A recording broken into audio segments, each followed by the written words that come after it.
Get my good side, okay? That's fine.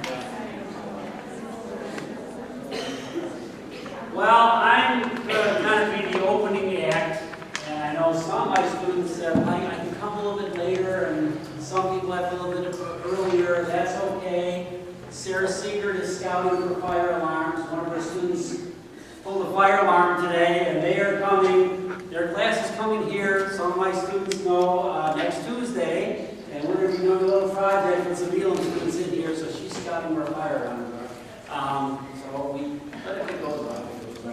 International Special Olympics, we pulled the fire alarm just to go out and have this is kind of an example of an assignment gone right, I think. Lindsay's going to come up here in just a minute, and I'm going to kind of pre-introduce Lindsay. And I'm going to try not to embarrass her too much because I'm an expert at doing that. Lindsay presented in my class. We had an assignment of a number of websites. And the web is all over the place now, and it's kind of fun. There's a lot of good out there. There's a lot of bad out there. I personally think some of you teachers to be, you're going to have a battle with the internet because you're seeing some bad stuff on there. You got to direct them to the good stuff. Lindsay, and I don't remember how I got this stage that you're seeing here. Disability is Natural. Got this DVD, so I gave out this assignment. Lindsay's assignment was to look into this website. She presented the website to my class as being very worthwhile. She learned some neat things there. And, well, why don't you can always live in a wonderful age. You know, you can also go on the internet and contact people. You read a book, go on. If they're not dead, maybe they'll reply back to you. You know, go on there and see who they are. Talk to them. Get the real scoop, okay? And Lindsay did that and found out that our speaker today was going to kind of be in the area from the great state of Colorado. Am I ruining your introduction, Lindsay? Where is Lindsay? Oh, there you are. I'm sorry. Okay. More about Lindsay. Oh, before I forget though, this is kind of sponsored in part by Trinity's Council of Exceptional Children group. CEC group. And they're a great group of students who go out there and they want to learn about special education. They want to learn things that are really neat. They want to invite speakers in. I was talking to Kathy today about Brad Cohen when he came out a couple of years ago. He's got Tourette's syndrome and became a teacher, but ticks big time. I can tell you that because I drove from Midway to here. He was ticking all the way. But they do things like that, and they get speakers out, they study about what's current, what's the best in special education. They are looking for members, Jonathan, next year, and if you're interested, I think it's great professional exposure. You get to meet really neat people like Kathy Snow, and you also get little pluses behind your name for when you're going out to look for that job, because I love to teach you, but I'm more excited when we get a job. All right, good. Those are the happy letters we get. So CEC, think about it. Amy's here. Wait. What's your web? It's my name. It's Amy Johnstone, and it's JOHNSTONE, like half one word, at trnty.edu. So if you're interested, you can just email me. I'll give you information. And Amy can kind of give you the scoop on that because some of the stalwart people are moving on, so we need some fresh blood to keep on the tradition. Okay, that's enough of me talking. Lindsay will come up now and do this introduction that she's prepared. Should I come on the stage? Yes. You didn't have to, but I thought, why not? You could got the stage here anyway.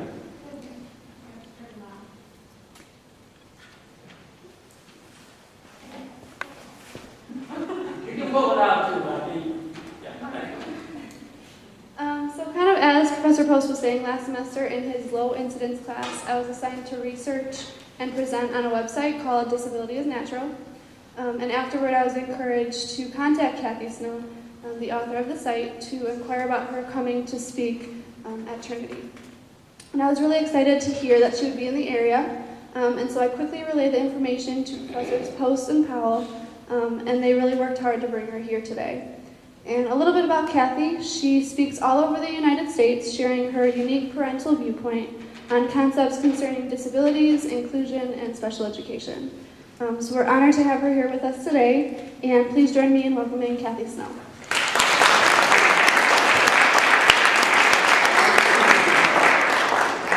Mindy, is my mic working okay? Okay, so you all can hear me okay?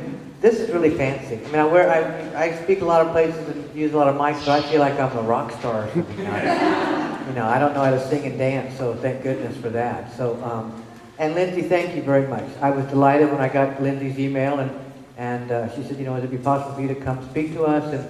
And I was scheduled to present all day tomorrow at an early intervention conference. You all know what early intervention is. And so I said, yes, I'm actually going to be in the neighborhood, so to speak. So it all worked out. And so thanks to Pete and also thanks to Patty, Dr. Powell for,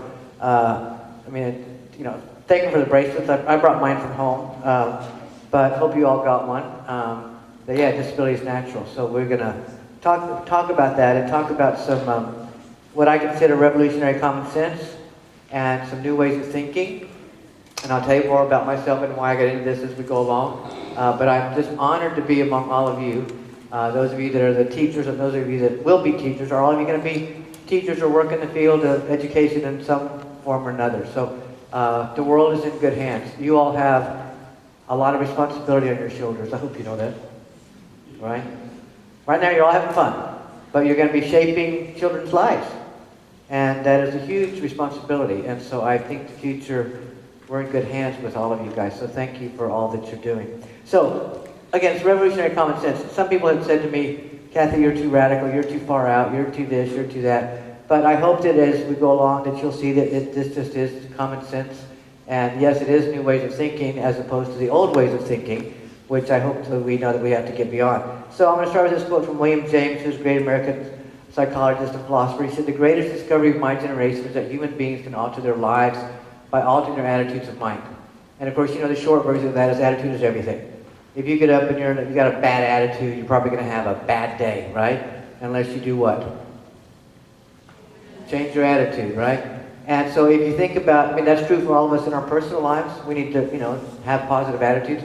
But more importantly, if we change our attitudes about disability, then we will in turn change the lives of children and adults with disabilities in the process. So I'm going to share with you, sort of take on a little journey of what I consider some, hopefully some eye-opening sort of aha events, because they were for me and our family's life, and I hope that they will be for all of you too. And most of what I'm going to share with you is coming from the people that I consider the true experts in the field. And who would you all say are the true experts in the field? What? Parents? That's what a lot of parents like to think. Okay? Because when I speak to whoever invites me to come. So sometimes I speak to educators or to college classes, or I speak to parent groups, or I speak to groups of people with disabilities, whoever wants me. But the true experts are people with disabilities. Okay? The reality is I don't know what it's like to have a developmental disability. I could know what it's like to have an acquired disability at some point, but I cannot know what it's like to grow up with a disability. I can only know what it's like to be the parent of a child with a disability. So that even very young children are greater experts than their parents are, because they're the ones that are living with it. And those of you that are choosing to go to work in the field, I'm glad you're choosing that field. And I respect all of your expertise, but the reality is you could go choose to work at a bank or sell cars, and you don't have to deal with disability issues anymore.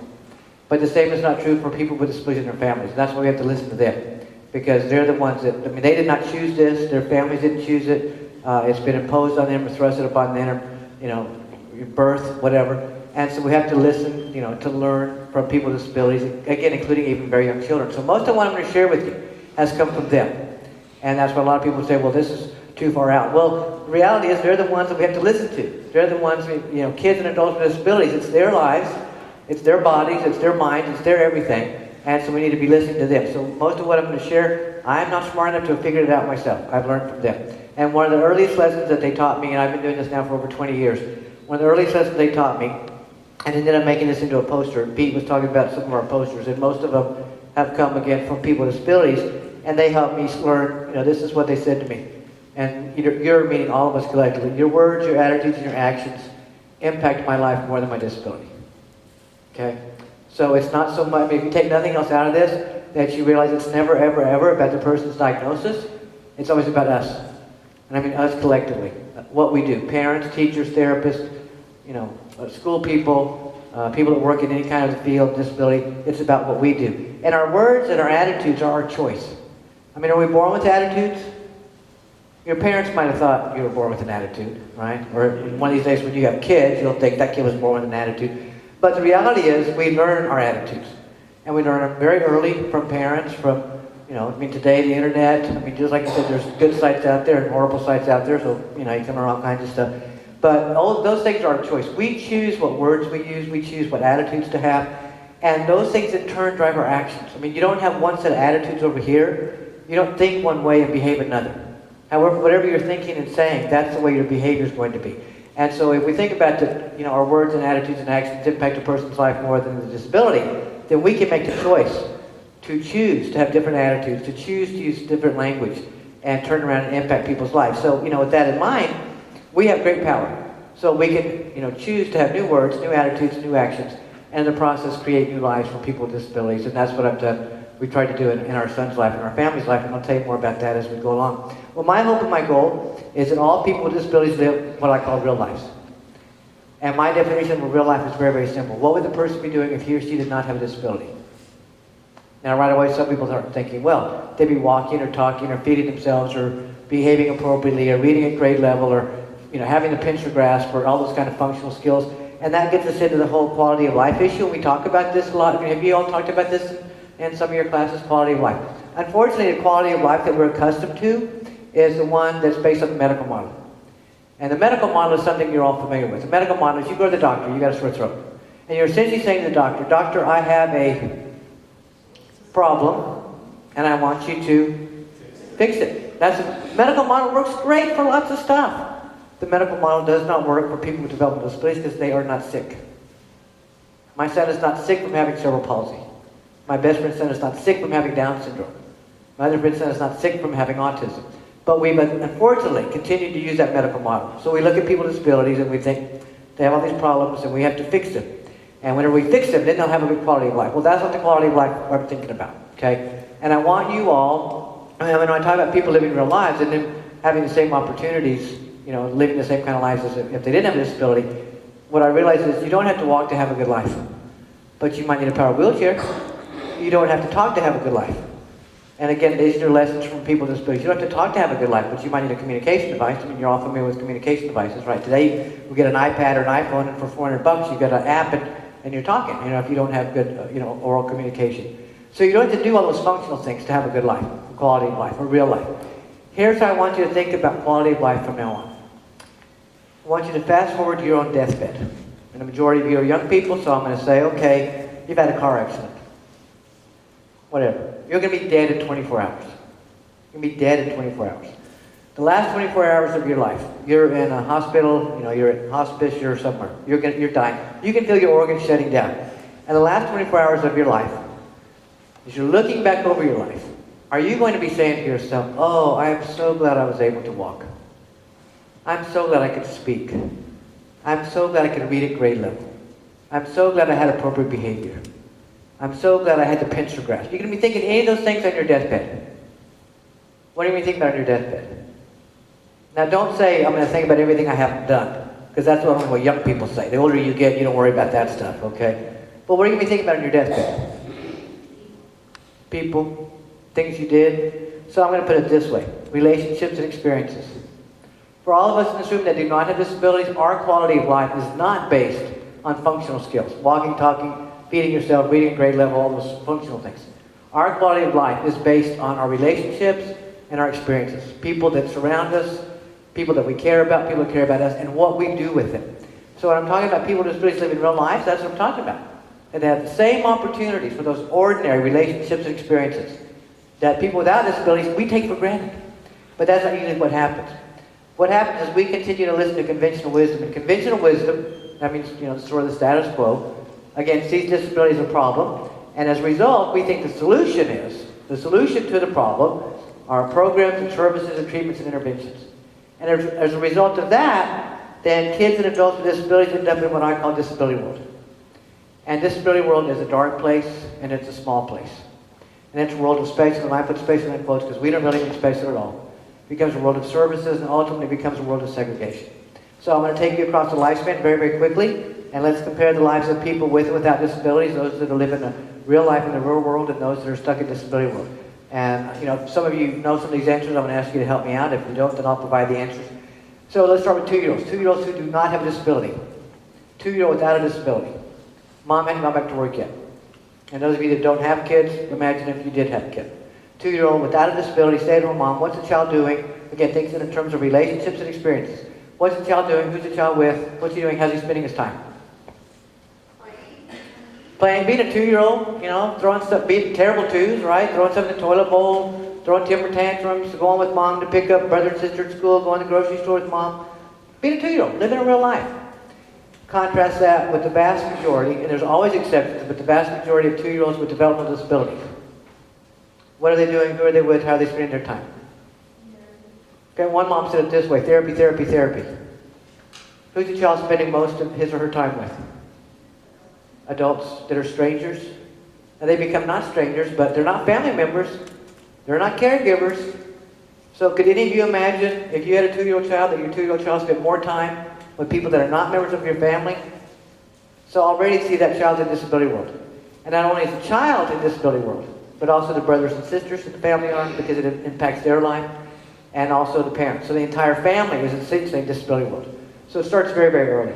And now let's look at most 4-year-olds. 4-year-olds who do not have disabilities. 4-year-old without a disability. Mom's got to work now. 4-year-old without a disability. What's the child doing? Who's he with? How's he spending his time? Okay, preschool, going to other 4-year-olds, getting to know kids he's going to kindergarten with, getting invited to birthday parties, right? Birthday parties are a really big deal for 4-year-olds. I want you to think about the number of parents I've met in the last 20 plus years from coast to coast who have 4-year-olds with disabilities. And those 4-year-olds become 8-year-olds, become 16-year-olds, become 30-year-olds. So parents of kids of all ages have said to me with tears running down their face, Kathy, my child was never invited to a birthday party.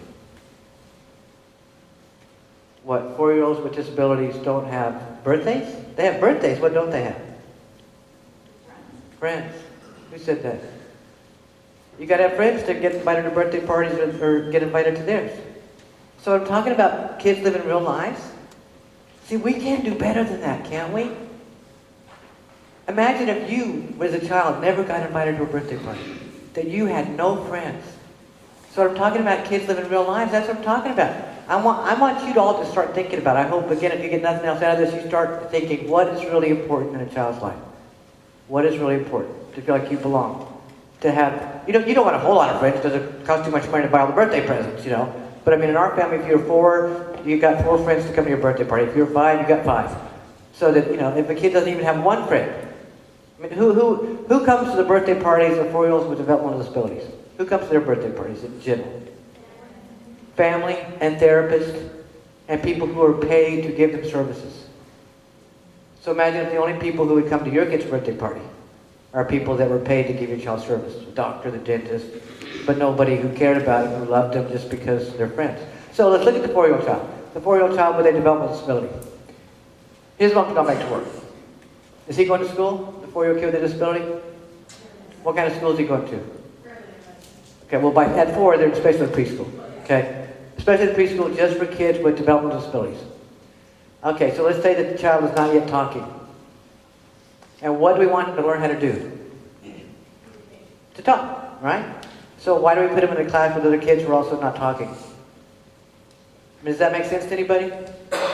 If we want him to talk, he's got to be with who? Other kids. I mean, the class I spoke to earlier, I recognize some of you. Kids do not do stuff for grown-ups. I mean, you all know that.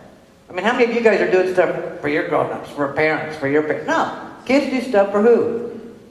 Other kids, right? So we put a kid with a 4-year-old who's not talking in a class with other kids who aren't talking. And we wonder why he's not talking. Because what they learn is, you know, well, that's the norm, is not talking. Then let's go further and say it's a 4-year-old kid who has autism. And where he lives, not only is there a special preschool, there's a special preschool just for kids with autism. And these are growing like weeds across the country. And if his mom puts him in that class, what's he going to learn? He's going to learn, if he didn't have autism going in, he's going to have it coming out. Because we say to the kid, the kid's flapping, the kid's biting the back of his hand, the kid's perseverating, the kid's walking. And we say, now, we don't want you doing these things anymore. But we're going to put you in a class where you're surrounded by other kids who are doing those same things. So there's an article on my website. There's over 200 articles. You can download them. They're all free. You can download them, make copies. And I call it mixed messages. We send children and adults very, very mixed messages. We don't want you doing this thing. Another article on my website that I call it environment, environment, environment. All of us are products of our environment. All of us are products of our environment. And the same is true for people with disabilities. So, for example, if you call yourself an alcoholic, you say, well, I'm an alcoholic, or I'm a drug addict, and I don't want to do that anymore. Then what must you do in order to change? What must you do? If you don't want to be a drinker anymore, you don't want to be an alcoholic, what have you got to do? You got to change your environment. Okay? You can't stop drinking if you keep going to bars and hanging out with other people. Okay? You've got to change your environment. You're going to be a product of if you hang out at bars, you're probably, a good chance you have to become an alcoholic, or alcohol is going to rule your life. What do we know about 51% estimated statistically? 51%, we look at prisons. We call prisons correctional institutions. We call prisons rehabilitation. What do we know about 51% of people that come out of prisons? They go back. Why? What do they learn in prison? They learned how to be better criminals. They didn't learn nothing. They learned how to be better criminals. They were hardened. Okay, so all of us are products of our environment. And so the longer somebody stays in the disability world, they think that becomes the norm. Okay? So that 4-year-old stuck in the disability world. Now let's jump up and make him a 16-year-old. Make it a girl. Make her a girl. 16-year-old girl who does not have disability. What's she doing? Who's she with? How's she spending her time? Well, we don't want to know, do we? Because we have been 16-year-old girls. Some of you not too far away. We're hoping she lives to be 17. We're hoping we don't kill her before she turns 17, Straighten up. Be careful. Don't be doing this stuff.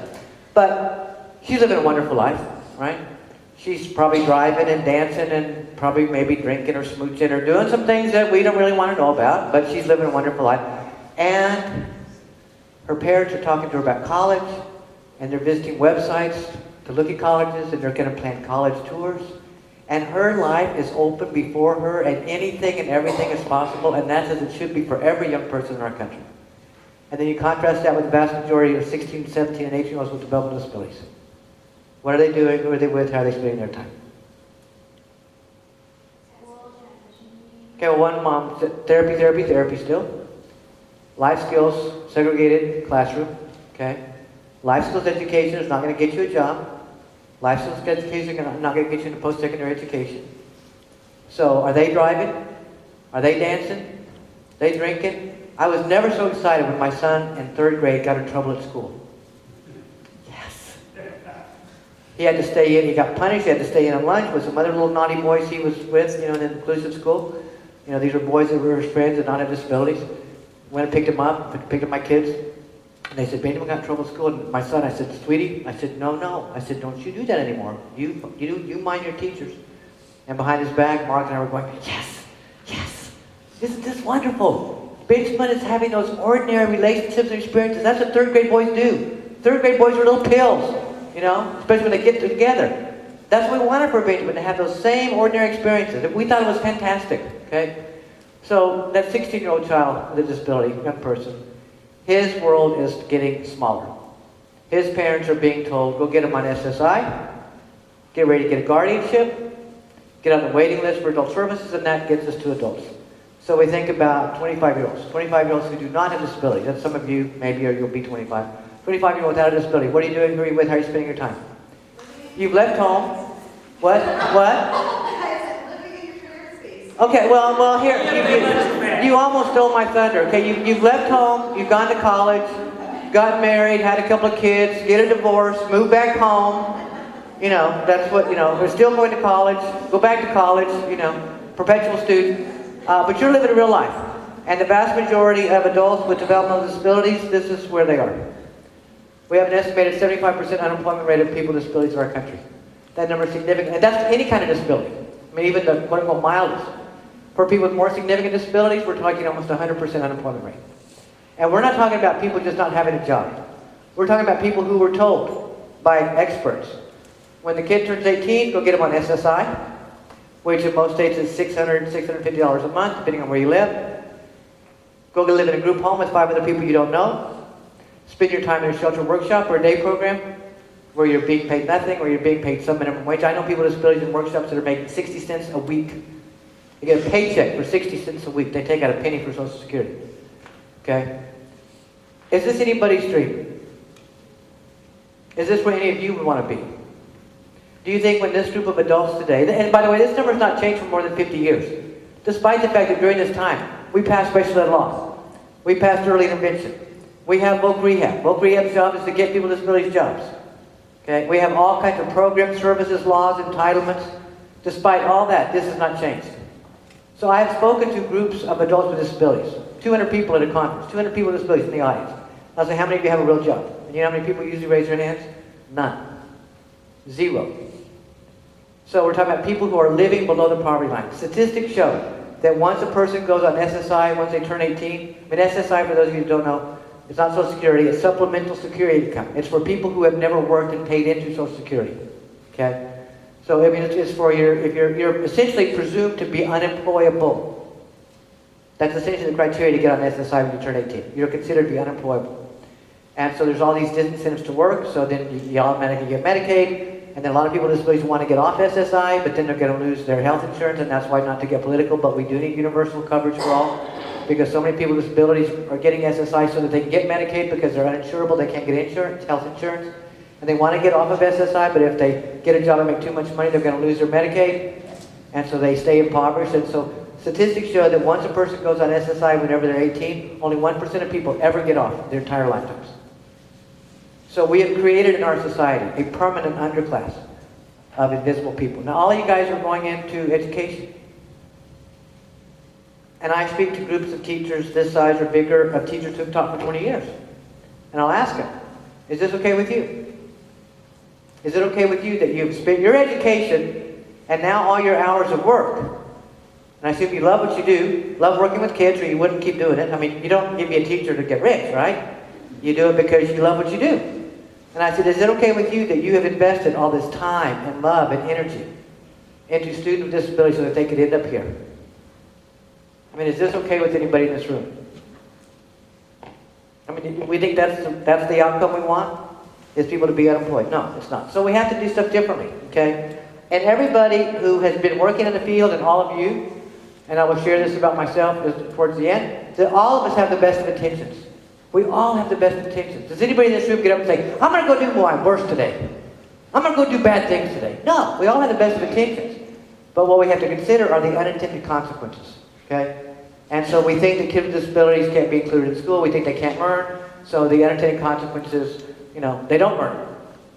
And then we get a substandard education, and then they cannot go into the workforce, and they stay impoverished and unemployed. And, so we have to stop and think, okay, I have the best of intentions, but what might be the unintended consequences? So I believe that we always ought to be focused on outcomes. I mean, outcomes. What are the outcomes? And so people say, no, it's okay to segregate these kids. Well, what are the outcomes? Show me the outcomes. The outcomes are they're unemployable, they're uneducated, undereducated, substandard education. And as I was telling one of the classes earlier, I realized early on that because we do still have rampant prejudice and discrimination in our country, despite laws to prohibit it, we still have a lot of discrimination against people with disabilities, that my son is going to need a very high quality education. Because when he goes to apply for a job, people are going to see his wheelchair first, and then they're going to say, we can't hire somebody like that. So Ben, we're going to have better credentials. And I'll tell you more about him as we get further in. But we need to think in terms of what the outcomes are. So I hope that you all see that we have to question conventional wisdom. Because conventional wisdom says, let's keep doing the same things we've always done. And you all know Albert Einstein's definition of insanity, right? Doing the same things over and over again, you expect a different result. Well, we keep doing the same things over and over again. We keep getting the same results. And so we have to start doing things in a different way. And we've got to rediscover our common sense. And I like this quote from John Henry Newman, who's a Roman Catholic priest in the 1800s, and he says, we can believe what we choose. We can believe what we choose. We are answerable for what we choose to believe. All of us have to take responsibility for what our beliefs are, which in turn lead to what our actions are. And so I hope that you can recognize as we go through that disability is not the problem. It never has been, it never will be. Oh, and I've never worn one of these and tried to drink, so bear with me. Probably ruin this $5 million microphone, right, if I do something wrong. Put it on my bill, Mindy, right? So disability is not the problem, never has been, never will be. That again, words, attitudes, and actions are the real problems. And all this has to do with labels. Has to do with labels and how we use labels. And so, what we have to recognize is that what we call a label, the diagnosis, is just a passport to services. That's all that it is. And we'll talk more about what a disability actually is. But I had to have my son had to have a certain label to qualify for early intervention services.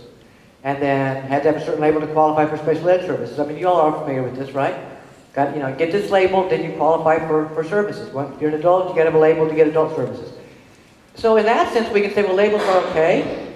The problem is, they're fine to get services. The problem is that they lead to thinking errors on our part, which in turn leads to negative consequences for people with disabilities. So I'm going to give you a little bit of bad news and we'll get to the good news, how we can do stuff better. So how do we use labels? Well, essentially we focus on the person's problems or deficits. Again, most of this comes out originally out of the medical community. Comes out of doctor's offices, but that medical model has sort of infected early intervention, it's infected special education, it's infected adult services, so we're still using that medical model. So the day that my son was diagnosed, did the doctor tell me anything that my son might do? He diagnosed my son with cerebral palsy. Did he tell me anything? Oh, your son's going to do this. What did the doctor tell me? What my son would never do. And my son's a 4-month-old baby who was 2 months premature, so he was really just 2 months old. And I was just telling one of the other classes, I started questioning right away. What does this guy know about this? How can he tell me what's possible for my son, this little tiny premature baby? How can this doctor know what's possible for my son? Because what kind of people work with very young children? What kind of doctors? What kind of specialties? Pediatrics, right? So my son had a pediatric orthopedic, pediatric neurologist, pediatric ophthalmologist. He had doctors at the wazoo. Who do pediatric specialists see? Who do they not see? Adults. So how do they know what's possible? They don't know adults with disabilities. How do they know it's possible? So I started questioning that. It's like, how do they know it's possible for my son? In terms of this is a cascading effect. So we focus on somebody's problems and deficits. We in turn use that to predict the future. Well, your child will never go to college. Your child will never live on his own. Your child will never drive a car. Your child, just long list of stuff that they will never do. Unfortunately, many, many parents believe what they're told about their child. And that makes me incredibly sad because they don't believe in their kids. And then we have low expectations for people with disabilities, but we hold them to higher standards. So then take kindergarten. Just anybody worked in a general ed kindergarten class? Okay. So today, coast to coast, you got kids starting kindergarten, some of them who are reading at a 3rd grade level, and you've got other kids starting kindergarten that don't know which end of the crayon to pick up, right? You know what I'm talking about. And they all start kindergarten. They all start kindergarten. And that kindergarten teacher's got kids a really wide area of skills. But then we have children with developmental disabilities. We make them go to special segregated preschool. And we say, no, you cannot start kindergarten until you have reached all these levels. So now you might be 6 or 7, but you're still not going to be in kindergarten. We're going to put you in a self-contained, multi-age classroom.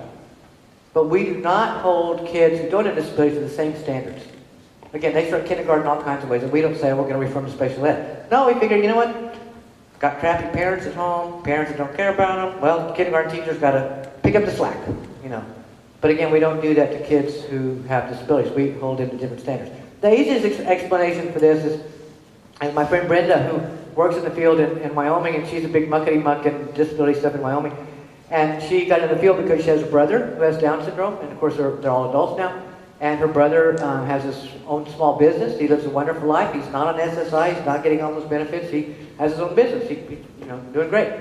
And so Brenda, again, got in the field because of her brother. But she called me one day and she goes, Kathy, whenever your kids were young and in school, did you ever used to go have lunch with them? In the cafeteria? And I said, oh yeah, once a month or so. I go have lunch with my daughter Emily, and then I'll have lunch with Benjamin.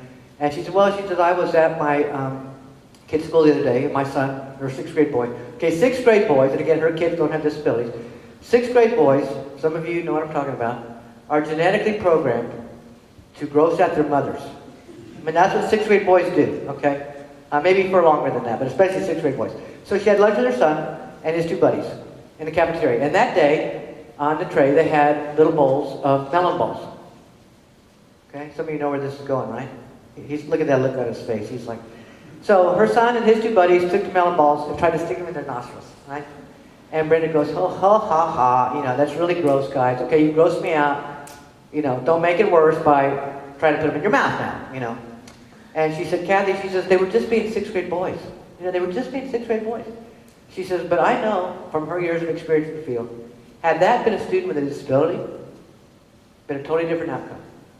Had that been a student with a disability who was, say, in some general ed classrooms, and some in special ed, some in, back and forth, and he got caught doing that, they would have jerked him out of the cafeteria, they would have pulled him out of the general ed classroom, they'd have shipped him back to the special ed room, they would have called an IEP meeting, they'd have called a behavior analyst come in there, we're going to do a functional behavior analysis, we're going to write a behavior management plan, and we're not going to let that kid back into the cafeteria until he has proven that he has appropriate behavior. Is that fair? They say he did that because he has autism, Down syndrome, cerebral palsy, instead of saying he was being a 6th grade boy. And that's what 6th grade boys do. So we're going to have lower expectations for people with disabilities, but we're going to hold them to higher standards. For those of you that don't know, in adult services, they'll still writing goals for people like, we'll make up their bed. Carol and I were talking about this morning. You can't live out on your own. We're going to put you in a group home, and we're not going to let you go live on your own until you can make your bed every day, until you can go home and open a cookbook and cook a recipe, cook out of the cookbook. We might modify the recipes for you, but you got to do all these things. So I was speaking to a group about this size in another state, and these were all people that worked in group homes. So they're writing goals for people, Got to make up your bed every day, got to go home, at the end of the day, go home and open a cookbook and make something. So I asked them, I said, how many of you guys do this? I said, how many of you go home every night and open a cookbook and you make something from scratch? And somebody said, what's scratch? And I thought, well, there's your answer right there, okay? And so I said, I don't make up my bed every day. If I feel like pulling up my half of the covers, I do, and if I don't, I don't. And what my bedroom looks like is nobody's business. So I said, how dare we impose standards on people with disabilities that we do not do ourselves? How dare we say to somebody else, you can't live on your own until you cook every night. Open a recipe book. You can't live on your own until you can make up your bed. I mean, how ludicrous. Why are we spending time trying to teach people that kind of stuff instead of helping them with the skills so they can get a job? Okay? I mean, you only need to know how to make up a bed if you're a hotel housekeeper. And that's a fine job for people. But unless you're going to be a hotel housekeeper or a nurse, who has to change the sheets, nurse's aide, who cares if you can make up your bed? And cooking, let's redefine cooking. Let's get real, people. Cooking is in the morning, you open an energy bar, right? And you eat it on your way to class, okay? And lunch, I mean, you guys eat right here, but if you're living at home, lunch is you can make yourself a peanut butter jelly sandwich or slap some bologna and, mustard on a piece of bread. And then dinner is really hard. That's the microwave oven, right? I mean, lean cuisine, okay? I don't think people with disabilities are going to starve to death. They'll figure out how to get food in their mouth, okay? But we're going to hold them to a different standard. When we have low expectations for people and hold them to a higher standard, we put them in a box they cannot get out of. It is impossible to get out of that box. And then we have the hierarchy of disability. This is where we rank them. There's as many hierarchies as there are people in this room. So some of you think, autism is the worst. Oh, no, fetal alcoholism is the worst. No, cerebral palsy is the worst. I find I start talking about this at parent conferences because at the break, a parent would come up to me and say, oh, Kathy, your child has cerebral palsy, uses a wheelchair. And I'd say, yeah. Oh, my child just has learning disabilities. Okay. So she wants her kid up here. He's above mine, and my kid's down here. Well, 5 minutes later, same conference, another parent comes up and says, yours just has cerebral palsy? Well, my child has autism and Down syndrome and seizure disorder, and she wants her kid at the bottom of the heap. Because she thinks that makes her a better parent. Now, educators do this too. Educators. Oh, you got the LD kids? Oh, man, I wish I had your job. I got the severe or profound. Oh, they're bigger heroes because they got these worse off kids. Okay? When we do that, what are we doing to the people who have those particular labels? What does that do to them? I mean, it's the ultimate marginalization and devaluation. Because we think, we're just ranking disabilities. No, we're ranking the people who have them. So this person's better than this person, and this person's worse than this. And again, there's as many hierarchies as there are people in this room. So you got to recognize a disability is a disability is a disability. When we rank the diagnoses, thinking one's better or worse than the other, then we end up ranking the people whether we think that we are or not. Then we have the presumption of incompetence. So that whenever I meet Lindsay for the first time, I presume she's competent. She doesn't do nothing. She can sit there like a bump on a log. I'm going to presume she's competent. Now, once I get to know her, I might say, well, Lindsay's not so good at this, but neither am I. Okay. But if we see a person that has a disability, our immediate presumption is that they are incompetent. And again, we put them in a position where we force them to prove their competence before we will let them into kindergarten, or let them just stay home with mom instead of going to special preschool, or let them work. Okay. Whenever you all, I mean, how many of you have left your parents home? I mean, even if you're living here at the dorm, but your parents are paying for you. Some of you left your parents home. When you left your parents home, did your parents say that you were competent to leave home? Did they say, oh, our son or daughter, they know how to balance your checkbook, they're financially responsible, they know to get the oil changed in the car every, 3 months? No, your parents thought, oh God, we hope she makes it, okay? And somehow you made it. You're sitting here today. We didn't hold you to these levels of competence to prove that you can do anything, but we do that to people with disabilities. And then sadly, we have forced people to earn the right to belong. As I'm going to talk about later in just a few minutes, every single person in our society is born included. Everybody's born included. We force people with disabilities to have to earn the right to belong. And again, none of us have to earn that right to belong. We belong because we're breathing. And people with disabilities, we don't do that. And then one of the saddest things, again, these are cascading, that we've made people exempt from responsibility. And people with disabilities want to be responsible. But we've said to first graders, no, you have a disability. We don't expect you to be responsible and learn first grade curriculum. We don't expect you to learn how to read. We've said to middle schoolers, we don't expect you to be grown up. We don't expect you when you're in high school to get a part-time job like other kids who don't have disabilities do. We have said to adults, we don't expect you to be responsible, become a productive member of society. It is okay that you live off the government dole and live below the poverty line. It's okay that you do that. And they want to be responsible. I mean, my son, people used to think I was Attila the mom. Because when my son was little and he couldn't crawl, he dragged himself. He couldn't get up on all fours. He dragged himself. It was time to eat dinner. And you guys remember this from when you were kids. Mother said, it's time to eat, put your toys away, kids. Time to eat, kids, put your toys away. Emily, get your Barbie dolls out of the way. Benjamin had little trains and cars. He'd drag himself around the floor. And he'd throw them across the room, and he'd drag himself. And I said, sweetie, Benjamin, time to put your toys away. Now, could I have done it for him? Could I have gone and picked up the little trucks and put them in the bin? Yeah. But then I'm robbing my son of the chance to be responsible, just like I expect my daughter to be responsible. How do you learn to be responsible if you're never given responsibilities? And do we give people with disabilities responsibilities? Do we expect them to do what other kids are doing? We don't, so we made them exempt. So all these things will result in segregation, dependence, devaluation, loss of opportunities. Well, Michael Oliver, the person with a disability from the United Kingdom, he says that in Western and modernized societies, we view disabilities through the lens of it being a personal tragedy. It's almost like the entire service system is based on that. Oh, those poor, pitiful people. How tragic. When Big was little, he'd walk in his walker, little, blonde hair, white blonde hair, blue eyes, Harry Potter glasses before there was a Harry Potter. He's just walking in his little walker, just hanging on for dear life. Old ladies, got to be careful talking about old ladies because I'm getting to be one, but old ladies literally would come up to him, can I come to you? They'd come up and they'd pat him on the head and say, oh, but he's so cute.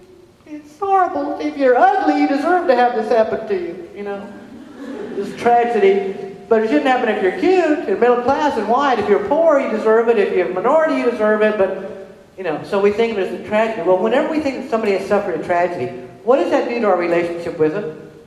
I mean, before that, if we consider that we're all equal, there's parity, we think that somebody suffered a tragedy. What does that do to our relationship? Are we equal anymore? No. We're up here and they're down here. Oh, those poor people. Michael Oliver says, instead we need to view disability through the lens of social oppression.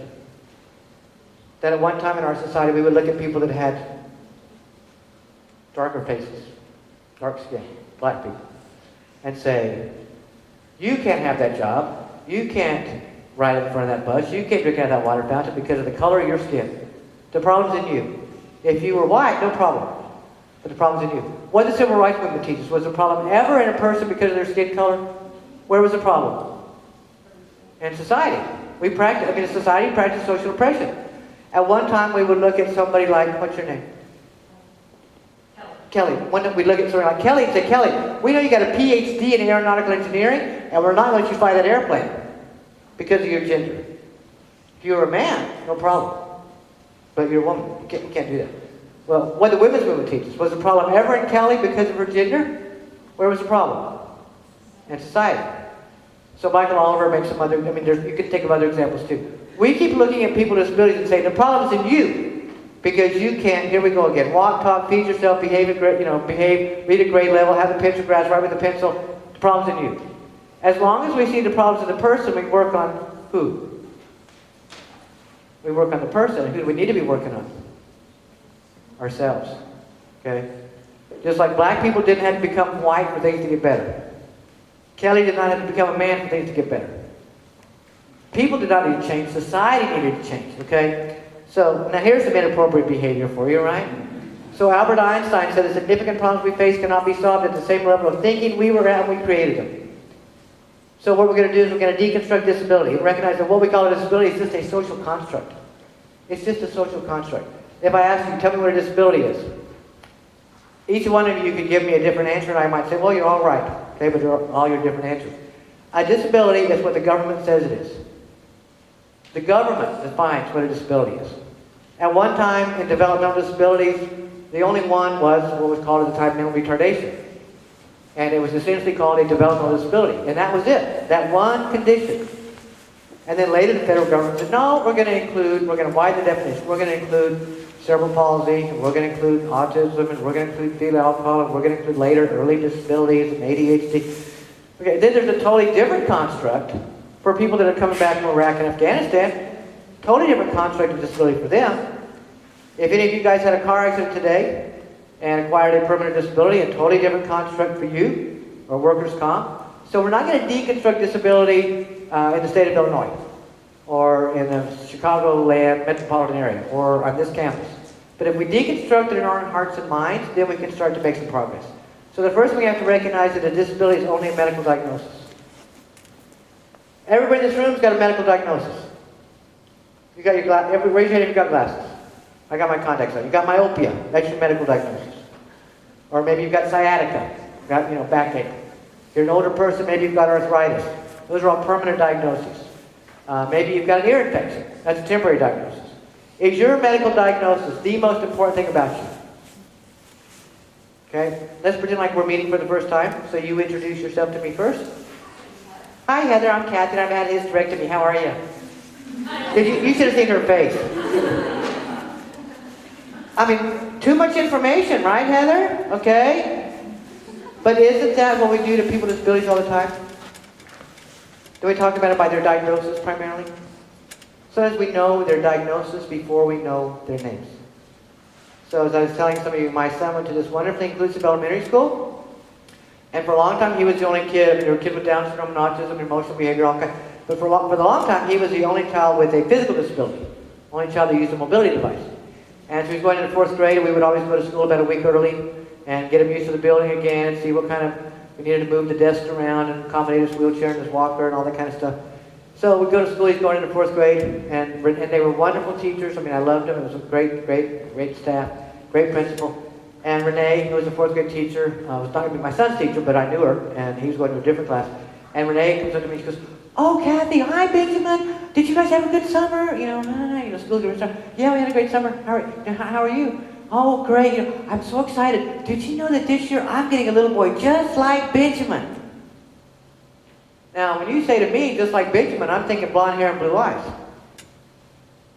Well, you all know what you meant. I said, really? I said, what do you... A little boy with moderate to severe profound spastic diplegia cerebral palsy. And I said, oh. I said, what's his name? Oh, I don't know. She knew his diagnosis and she didn't know his name. Well, you want anybody knowing your diagnosis? Those of us that don't have disabilities, how do we treat our medical diagnosis? We go tell them every Tom, Dick, and Harry? How do we treat them? It's private, right? It's private information. It's personal. It's not that we're ashamed of it. It's just that people don't need to know it. Only time we talk about our diagnosis, hopefully, not like I just did with Heather, is whenever we call the doctor or we call the insurance company, and even then, we keep it private. You don't say, hello, this is Kathy, I want to talk to the doctor. I mean, like I keep my voice down, because it's private information. The thing you have to know, kids with disabilities hear what we say. They hear what we say. And what they will learn to talk about themselves the way they hear other people talk about them. So that I've gone to conferences of people with disabilities. And a woman came up to me one time, she was about 50 years old. She had Down syndrome. She saw me from across the room. She made a beeline to me. She walked over to me, and I'm not making fun of her. This is the way she walked over to me, and she said, "I'm Mary. I'm Downs." And my daughter was with me at the time. Emily was about 14, 15 years old. And Emily's eyes just filled up with tears. She says, "Mom, how could she do that? Why would she do that?" I said, "Because that's what she's heard all her life. This is Mary, she's Downs." I said, either maybe her mother taught her to do that, or she's over her teacher say that. When my son was about 7 years old, he came home from school one day. And again, this is a wonderfully inclusive school. Nevertheless, it was not perfect. And there were a lot of volunteers that came to the school, and people from the school board come home. And, there's different adults besides staff there. And I was trying to help my son learn to do something. And with my daughter, sometimes she could just watch me, but with Benjamin, I would have to show him. I'd have to get behind him, and I talk like a therapist, motor planning. I mean, Benjamin could not figure out how to put which hand where first, so I'd get behind him. So I was trying to get him to do something, and he wouldn't even try. 7 years old. I said, "Benjamin, come on, sweetie." I said, I said, "I can't do it, Mom." And I said, "Benjamin," I said, it's okay if you can't do it. A lot of things I can't do. But you can't say you can't do it until you've tried to do it. So try. And he just balked. And he turned around and he says, "Mom," he says, "I can't do it." And I said, "Why can't you do it?" "Because I'm a CP kid." He was almost a dead kid that day. My son saying he's a CP kid. I said, "Benjamin," I said, "you are not a CP kid." I said, "You are Benjamin. You are a second grader. You're Emily's brother. You're a Cub Scout. You're my son. You're Daddy's son. But you are not a CP kid." Well, come to find out, he was walking down the hall in his walker, minding his own business. There were two adults. He doesn't know who they were. I mean, they were not teachers. He doesn't know who they were. And a lot of kids with disabilities develop compensatory skills so that other kids, whenever they're little, they learn through movement. My son could not move when he was little until he got a walker and wheelchair. I mean, he could not really propel himself through space. So Benjamin learned to learn by listening. My son has got extraordinary hearing. He can hear stuff in another county. Don't even bother whispering. And he memorizes. I mean, he's got like this auditory memory that won't quit. He's got a little tape recorder going there all the time. And so he told me there were these two ladies, and one of them, he's walking by, and he overheard them say. One of them said, "Well, can he do such and such?" And the other one said, "No, he can't. He's a CP kid. He can't do that. He's a CP kid." And my son internalized that fast. And I said to him that day, I said, "Benjamin, that is not who you are. Do not ever speak about yourself that way." He knows he has CP. When he's 3 years old, we taught him to say, "I have cerebral palsy." So in case somebody asks, he can speak for himself. And then I don't speak for him. But I said, "You will never, ever use your disability as an excuse. Ever." I said, "If there's something you can't do, that's okay. There's some things I can't do, some things Emily can't do, some things Mark can't do, your daddy can't do. But you're never going to use it as an excuse." So think about how many kids. I meet adults with disabilities all the time. And I'll say, "You're 20, how old are you? 25. Are you working, going to college?" I mean, that's what other 25-year-olds are doing, right? You're working, going to college, both, working 3 jobs, going to 2 schools, whatever. And they'll say, "No." And I say, "Why not?" "I don't have to work. I have a disability." That's what we've done to people. Parents have done it. Teachers have done it. Okay? And so that has to change. It's just a medical diagnosis. It is not the defining characteristic of the person. It is not the most important thing about a person. It's just a medical diagnosis. Well, the wonderful Norman Cousins says, "Never deny the diagnosis, but always deny the negative prognosis." So when I realized early on that whenever my kids were little, that we needed to have the same dreams for Benjamin as we had for Emily. And parents, unfortunately, too many times they don't. Their dreams are crushed. And they're told, "Your kid will never do this, your kid will never do that." And then we in turn crush our kids' dreams. So I thought, no, we're going to have the same dreams for both of our kids. The same dreams that we had for Benjamin before we knew he had cerebral palsy.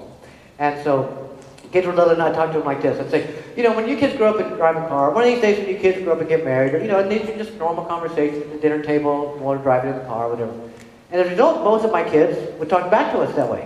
So they'd say, "Mommy, when I grow up and drive a car, Mommy, when I grow up and get married, Mommy, when I grow up and go to college, Mommy, when I grow up and whatever." So Ben was 3 years old. He didn't talk till he was 3. He just started talking. He'd had spinal cord surgery. So he had spinal cord surgery, then that's more doctor visits, more therapy, right? And so he did, some of you know, whenever kids start talking, most of them, they get their favorite word of the day, word of the week, word of the month, and they say that word over and over and over again, and you get sick of it. And you're like, "I can't wait for their next new word," because you get sick of that word. I told you guys about my son's memory. So Benjamin's favorite word at that time was pediatric orthopedic surgeon.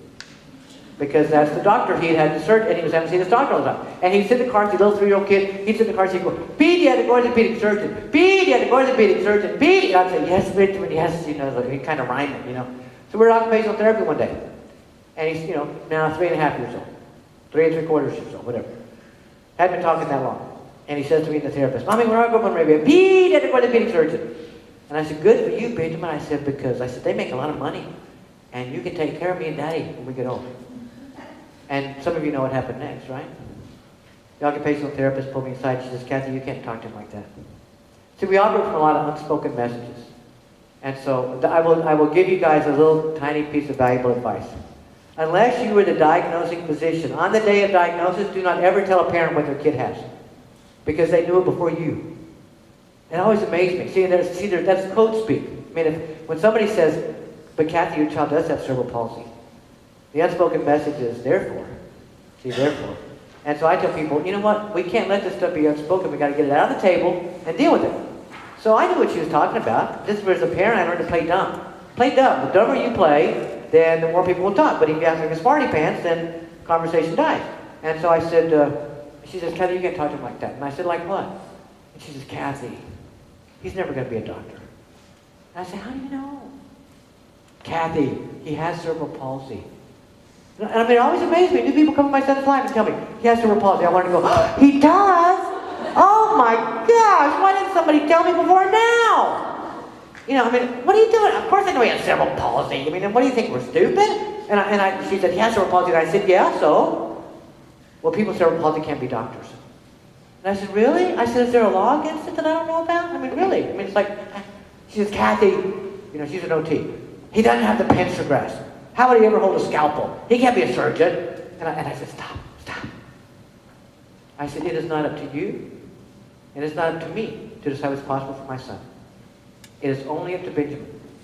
It is only up to Benjamin. And I said, if, whenever he's an adult, he wants to be a doctor, he will figure out how to be a doctor who has cerebral palsy. I said, on the other hand, he might say at some point, Mom, that's probably not the right job for me. I said, but I'm going to let him figure that out. She said, well, you need to be realistic with it. And I said, no, we're not realistic with kids who do not have disabilities. We are not. I hope that none of your parents, right? I mean, if they did, I don't think you'd be here today. If you said, well, I want to grow up and be a teacher, I hope that, I don't think your parents said, honey, you'll never be a teacher. I mean, we don't do that to kids who don't have disabilities. I said, why would we do it to a child with a disability? We're not realistic with them. Why are we going to, again, put a different standard? And so she just thought I was nuts, right? And so I said, here's the other thing. I said, he's 3.5 years old. I think he's going to change his mind. I said, yesterday he wanted to be a farmer. Tomorrow be an astronaut. I said, what, every single job my son wants to do? I'm going to say, honey, you can't do that. Because see, if you crush a child's dream once, you pretty much crush them forever. Because they will be afraid to ever again tell you they want to do something. So even if it's the wackiest dream you ever heard of, and you think this is the most unrealistic thing, you can be neutral. And say, oh, that's interesting. Just let it go. When my son was 9, he got his power wheelchair. Totally changed his life. Got his power wheelchair. Now instead of in the back of the line, because he could never push a manual chair, he was always last, he was always behind, we had to push it for him. Got his power chair. I mean, he's in front of the line now. He is zooming around. He can eat and drink at the same time. He eats, goldfish, and other times, he can't do all that kind of stuff. So he's 9 years old, and he becomes 11, and he's 11 years old, and he says, Mom, he said, I want to be an actor when I grow up. I want to be an actor. And I said, okay. And he says, I'm serious. And I said, I didn't say you weren't. Okay, you want to be an actor. And he says, yeah, he says, I want you to make I want to be the first James Bond that uses a power wheelchair. I want you to make my chair like James Bond's car. He wanted me to put rocket propel grenades on his power chair, those things on the wheels that cut your legs up. And he says, and I want to kiss those sexy babes. I want to kiss those sexy babes. And so he said, but I got to learn how to kiss. And his sister's 2 years older, right? And older brother and sister always have to help the younger brother and sister. That's just the rule of the family, right? And so he says, I need to learn how to kiss. He says, Emily, I need you to help me learn how to kiss. And she said, Mom, she says, I know I help him with a lot of stuff. I know it's my job to teach him a lot of stuff because I'm the big sister, but Mom, you're not going to make me help him with this, are you? And I said, no, Emily, you get a pass on this one. Mom, thank you. And he said, you need to make her help me, Mom. And I said, no, Benjamin. I said, you got to learn to kiss like everybody else. He said, well, how's that? And I said, you kiss the back of your hand, you kiss the pillow, you kiss the mirror, but you're not going to kiss your sister. So he said, well, I want to be an actor. And I said, okay. I said, well, do you know anything about acting? And he says, you know what kids say, right? You guys are not too far beyond it. No, you just go be an actor. And I said, no, I think you have to know something about acting. I said, so you want to take drama classes? Let's see if we can find some drama classes. So we live in a little town up in the mountains outside of Colorado Springs, about an hour's drive from Colorado Springs. Call down, Colorado Springs Fine Arts Museum has drama classes for children's theater productions. So Benjamin took drama lessons for 3 years. He was the only kid with a disability, only kid to use a power wheelchair.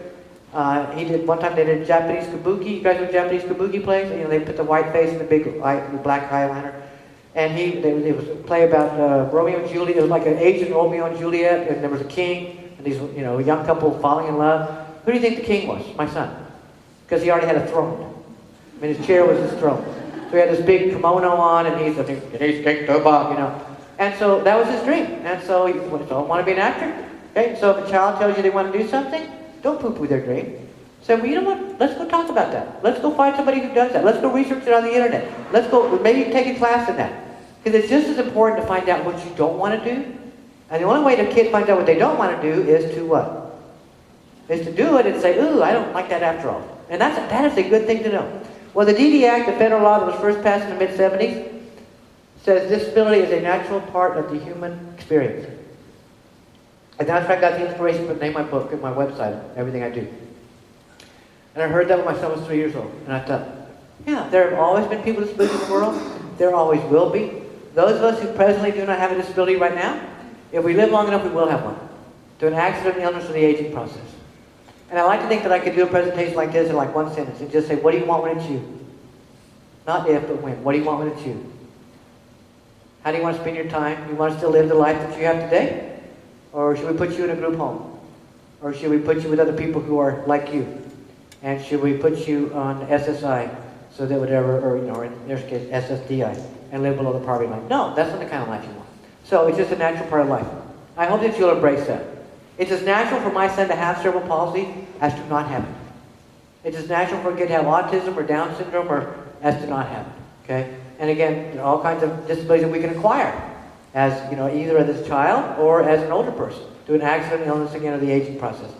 I hope that you'll embrace this, and if you think this way, start thinking about it. Does that mean if it's a natural part of life, is there anything wrong with you if you have a disability? Is there anything wrong with you? We say no, and I agree. I hope that you think that.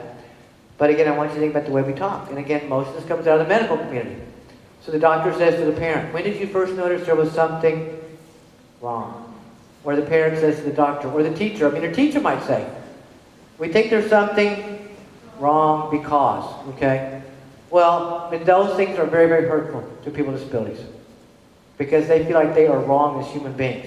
So I learned early on, and again, it was a person with a disability who taught me this. A disability simply represents a body part that works differently. Does anybody in this room have a normal body? Because if you do, come up here right now. And I'm spending the rest of my time, we're going to examine you from head to toe. Okay? So, all of us have body parts that work differently. Raise your hand, and I will raise my hand with you. Raise your hand if you cannot. Bend over, put your palms flat on the floor, and keep your knees straight. Raise your hand if you cannot do that. Get your hands up there. Okay, you guys, we've all got tight hamstrings. Right? You've got tight hamstrings. That is a symptom of spastic diplegia cerebral palsy. So a bunch of us got a little touch of CP in here today. Okay? So we really are far more alike than we are different. Okay? My son is more like people without disabilities are different. Kids with Down syndrome are more like people with disabilities are different. So it's just a body part that works differently. A child with Down syndrome, they're going to learn differently.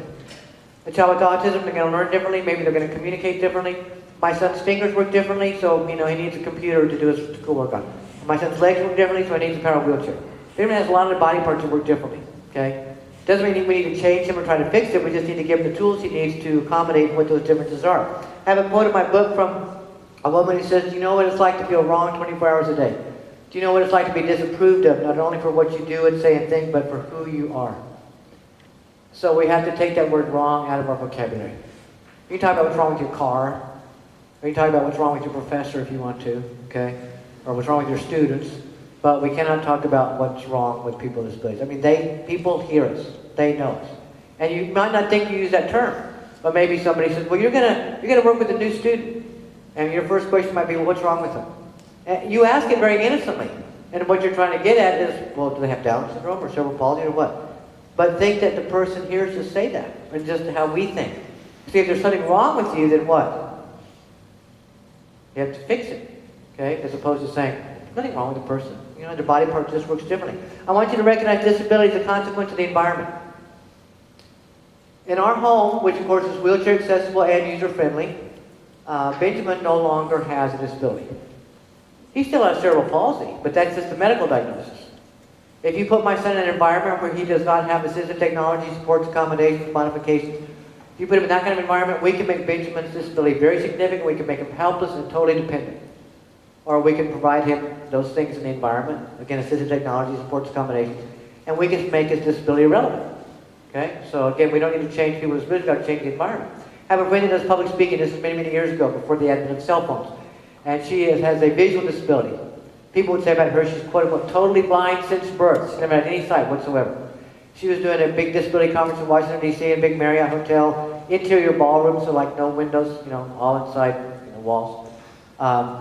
Unknown to the audience, she's up at the podium, like 2,000 people in this huge keynote. Had the hotel staff come in and turn the lights off. Like, I mean, just flip them all off. Now, today people just take their cell phones out, right? Get some light. Didn't have, a couple people got cigarette lighters out. But it was pitch black. Because she could hear people scraping their chairs and some people were screaming because they thought something horrible was happening. And she rapped on the podium. She says, everybody calm down. Everything's under control. Everything's fine. I had him do that. It's still pitch black. Nobody can see anything. She got him all quiet again. She says, okay, now who has a disability? She said, I don't need the lights. There's a couple other people in this room that don't need the lights. We're fine. She said, electric lights are assistive technology devices for people who have sight. All right, think about it. Think about it. She changed the environment, and she effectively imposed a very significant disability on 99.9% of the people in this room. So we don't need to change people's disabilities. We need to change the environment. Well, think about language now. George Orwell says, if thought corrupts language, then language can also corrupt thought. Okay? George Lakoff, a linguistics expert, says, words are not just words. They activate a huge range of brain mechanisms. When they are repeated every day, extensive areas of the brain are activated over and over, and this leads to brain change. So when we use language about kids and adults with disabilities, it causes us to think about them a certain way. Wendell Johnson, a great general semantics guy, says, our language does our thinking for us. So we use a person's label, and we think that we know the person, we think we know a whole lot about him. And you all remember when you were growing up, all of us heard this, sticks and stones will break our bones, but words will never hurt us. And Robert Fulghum, the guy who wrote Everything I Needed to Know I Learned in Kindergarten, says it differently. He says, sticks and stones may break our bones, but words will break our hearts. And so the words we use about people with disabilities are about all of us. I mean, think about just bullying today of all kinds of kids, of how harmful that is. So to that end, we need to make sure that we use people first language. And I'm not going to spend a lot of time on this because you guys have some stuff in your packet, but people first language puts the person first. People first language was started by people with disabilities back in the 1970s. I mean, way back then, and people still embrace it all the time. And it puts the person first. People with disabilities said, I am not my disability, I'm not my diagnosis, I am a person first. I am just like, I don't have a hysterectomy, okay? I'm a person first. So children with disabilities, not the H word, I don't even want to say that. I'm going to push the envelope on the other word in a second. Cognitive disability instead of mentally retarded. The official diagnosis now is intellectual disability, but the vast majority of people with that diagnosis who I know don't like the term intellectual disability because it's way too close to the whole IQ stuff, okay? That is something we have to question, the whole use of IQ scores and determining, people's potential. So just cognitive disability just means you're going to learn differently. Has autism, not as autistic. A lot of people use people first language about other diagnoses, but then others, sometimes they don't. So that they might say, well, your son has cerebral palsy, but he's autistic. Have you ever heard a parent say about a child, he's cancerous? I mean, that sounds silly, doesn't it? You wouldn't say somebody's cancerous. You'd say what? The person has cancer. Well, why wouldn't we say that a child has autism? You're not your diagnosis. I mean, none of you are she's myopic, she's arthritic. We don't talk, she has myopia, she has arthritis, she has diabetes, whatever. So a child has autism, not is autistic. I mean, the person cannot be defined by their diagnosis, just like all of us cannot be defined by our diagnosis. I mean, whatever it is, has a learning disability. People say, oh, he's ADHD. No, he has ADHD. You all see the difference? It's a condition you have, it's not who you are. Uses a wheelchair, not confined to a wheelchair bound. People say, oh, your son's confined to a wheelchair. Say, no, I've never confined him to his chair. I've confined him to his room when he was little. Benjamin, go to your room, you naughty boy, right? He's wheelchair bound. No, I've never, let me bite him in his chair. What does my son's chair give him? Power and freedom, mobility. So when he got his chair, he's 9 years old, he's in 4th grade, comes from school and he says, Mom, I want to take karate. I want to take karate. What is karate? He didn't even know what it was. But all his friends were signing up to take karate. So we signed him up. He took karate for like 3 years, used his power chair. But I kidded him and I explained to him what it was, self-defense. And I said, sweetie, I said, you do not need to take a self-defense class because you are driving a lethal weapon. Because he can kill you with that chair. So all parents worry about their kids, and kids with disabilities are even more vulnerable than kids without. And so when baby was little, I used to really worry. And once he got the power chair, life is great. Because nobody's going to kidnap my son. Unless you've got a wheelchair accessible van, you're not taking that kid anywhere. Because nobody's going to pick up that 350-pound chair with him in it and go tote him off, And so I said, baby, if somebody comes up to you that you don't know, and I could write another whole book, and some of you maybe have some experience, of perfect strangers who do things to kids with disabilities they would never do to a child without. Come up and hug him and pray over him and pat him, and they would have never done it to my daughter, but they do it to Benjamin. And I thought, who are these people that, so I said, Benjamin, I said, you put your hands out and say, I don't know you. I mean, how invasive, how demeaning, how, it's okay to do that to him, but I've never done it to my daughter. And I said, and if, you put your hands out and say, I don't know you, and I said, if they still do it, I said, run them down. I said, just break their legs, I'm not a violent person, but it's like, children, that people are at risk, not because they have disabilities, but because of other people's insensitivity. Other people's sort of ownership that if you have a disability that you're somehow, we can do stuff to you. Receive special ed services, not special ed student. See, we set up hierarchies in school. Oh, we like those GT kids, right? Oh, they're at the top of the heap. And then SPED kids. Oh, and then Title I kids. So at my kids' school, they were just students. And some students receive special ed services. And I know you think, well, it's just shorthand. We say shorthand. But it matters. Words matter. And kids hear us talk. And if they think, well, they're the SPED kids, they know that we see them at the bottom of the heap. And how do you feel good about yourself if that's who you think that you are? So they're just students, and some students receive GT services, and some students receive Title I services, and some students receive special ed services. Congenital disability, not birth defect. You guys have heard this all the time. Watch a Hollywood show, or just your next door neighbor. Oh, you're pregnant. Oh, what do you want, a boy or a girl? And what's the answer 100% of the time? It doesn't matter as long as the baby is healthy. And what's the unspoken message? As long as the baby doesn't have a disability. Okay? And so March of Dimes and Easter Seals, and people say, Kathy, you shouldn't criticize them, they do good work. Yes, they do. But at the same time, they perpetuate. They perpetuate this myth. Let's have healthy babies. So that a child with a birth defect is unwanted. And that is why we are aborting so many babies that have Down syndrome. Some people have projected that if we keep on the rate we are, then in about 2 or 3 generations, there will be no more people with Down syndrome born. And I predict that autism will be next. They'll identify 1 or 2 genes they think causes autism, and they'll start screening women, they'll start aborting babies they think have autism. The country of Denmark has already said they're going to be the first country in the world to have no more babies born with Down syndrome. Okay? Will the world be a better place? Will the world be a better place if we have no people with Down syndrome or no people with autism or no? Will the world be a better place? No, it won't. My son has made our lives better. He made his sister's life better. I kidded him, truthfully though, I kidded him years ago and I said, sweetie, if it wasn't for you, I wouldn't have a job. What would I know about disability if I didn't have my son? He's never let me forget that, right? Mom, thanks to me, you have a job. So I have to be careful what I tell him because it'll come back and haunt me. But just, the language we use, it's a congenital disability, just means you're born with it. My son is not defective. The kids you're going to be working with are not defective. What do we do with defective things in our society? We get rid of them. We don't want them, okay?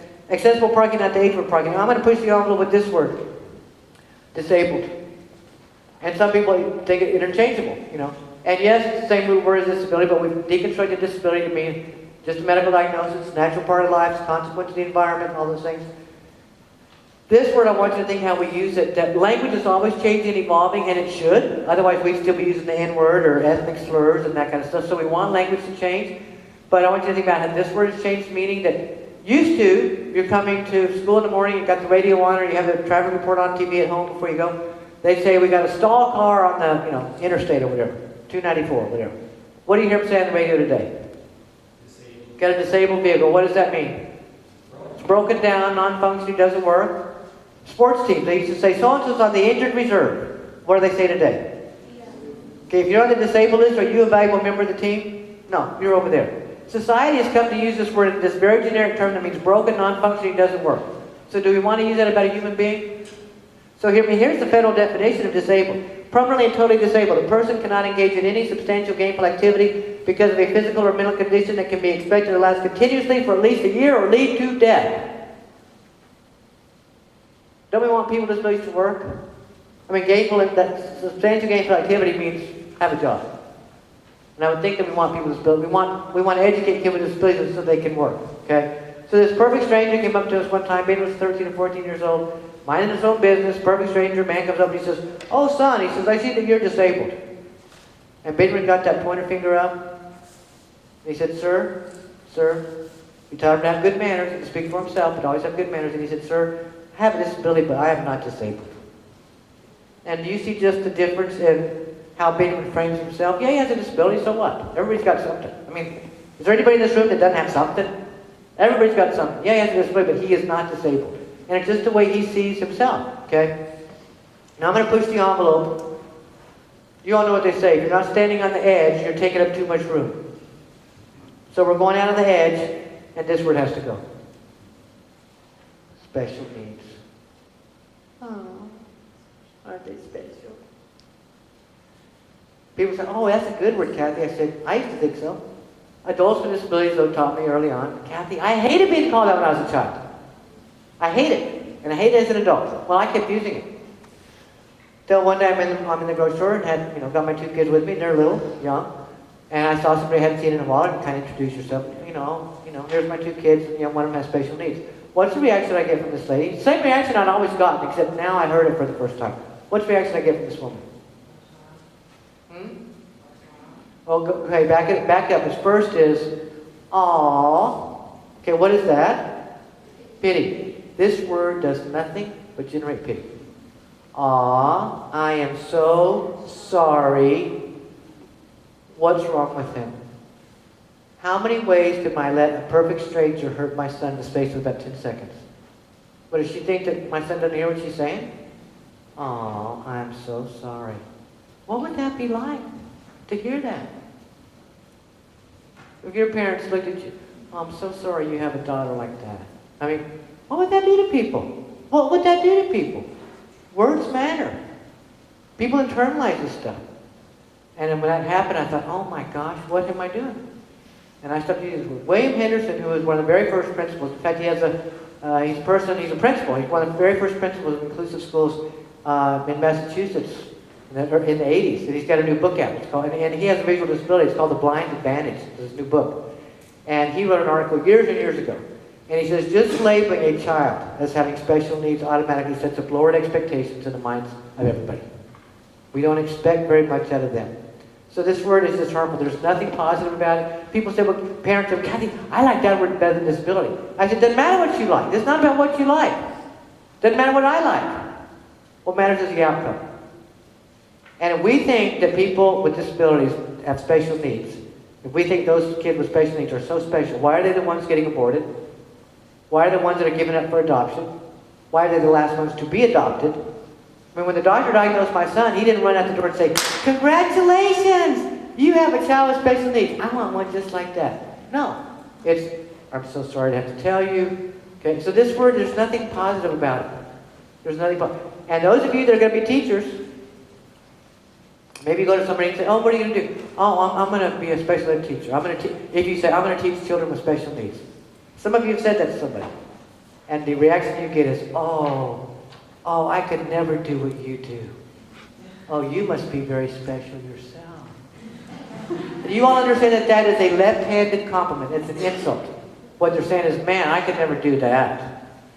It's not a positive thing. So you just say, I'm going to teach children with disabilities. Or I'm going to teach in general ed classroom, and I'm going to have children with that disability. So this word just has to go.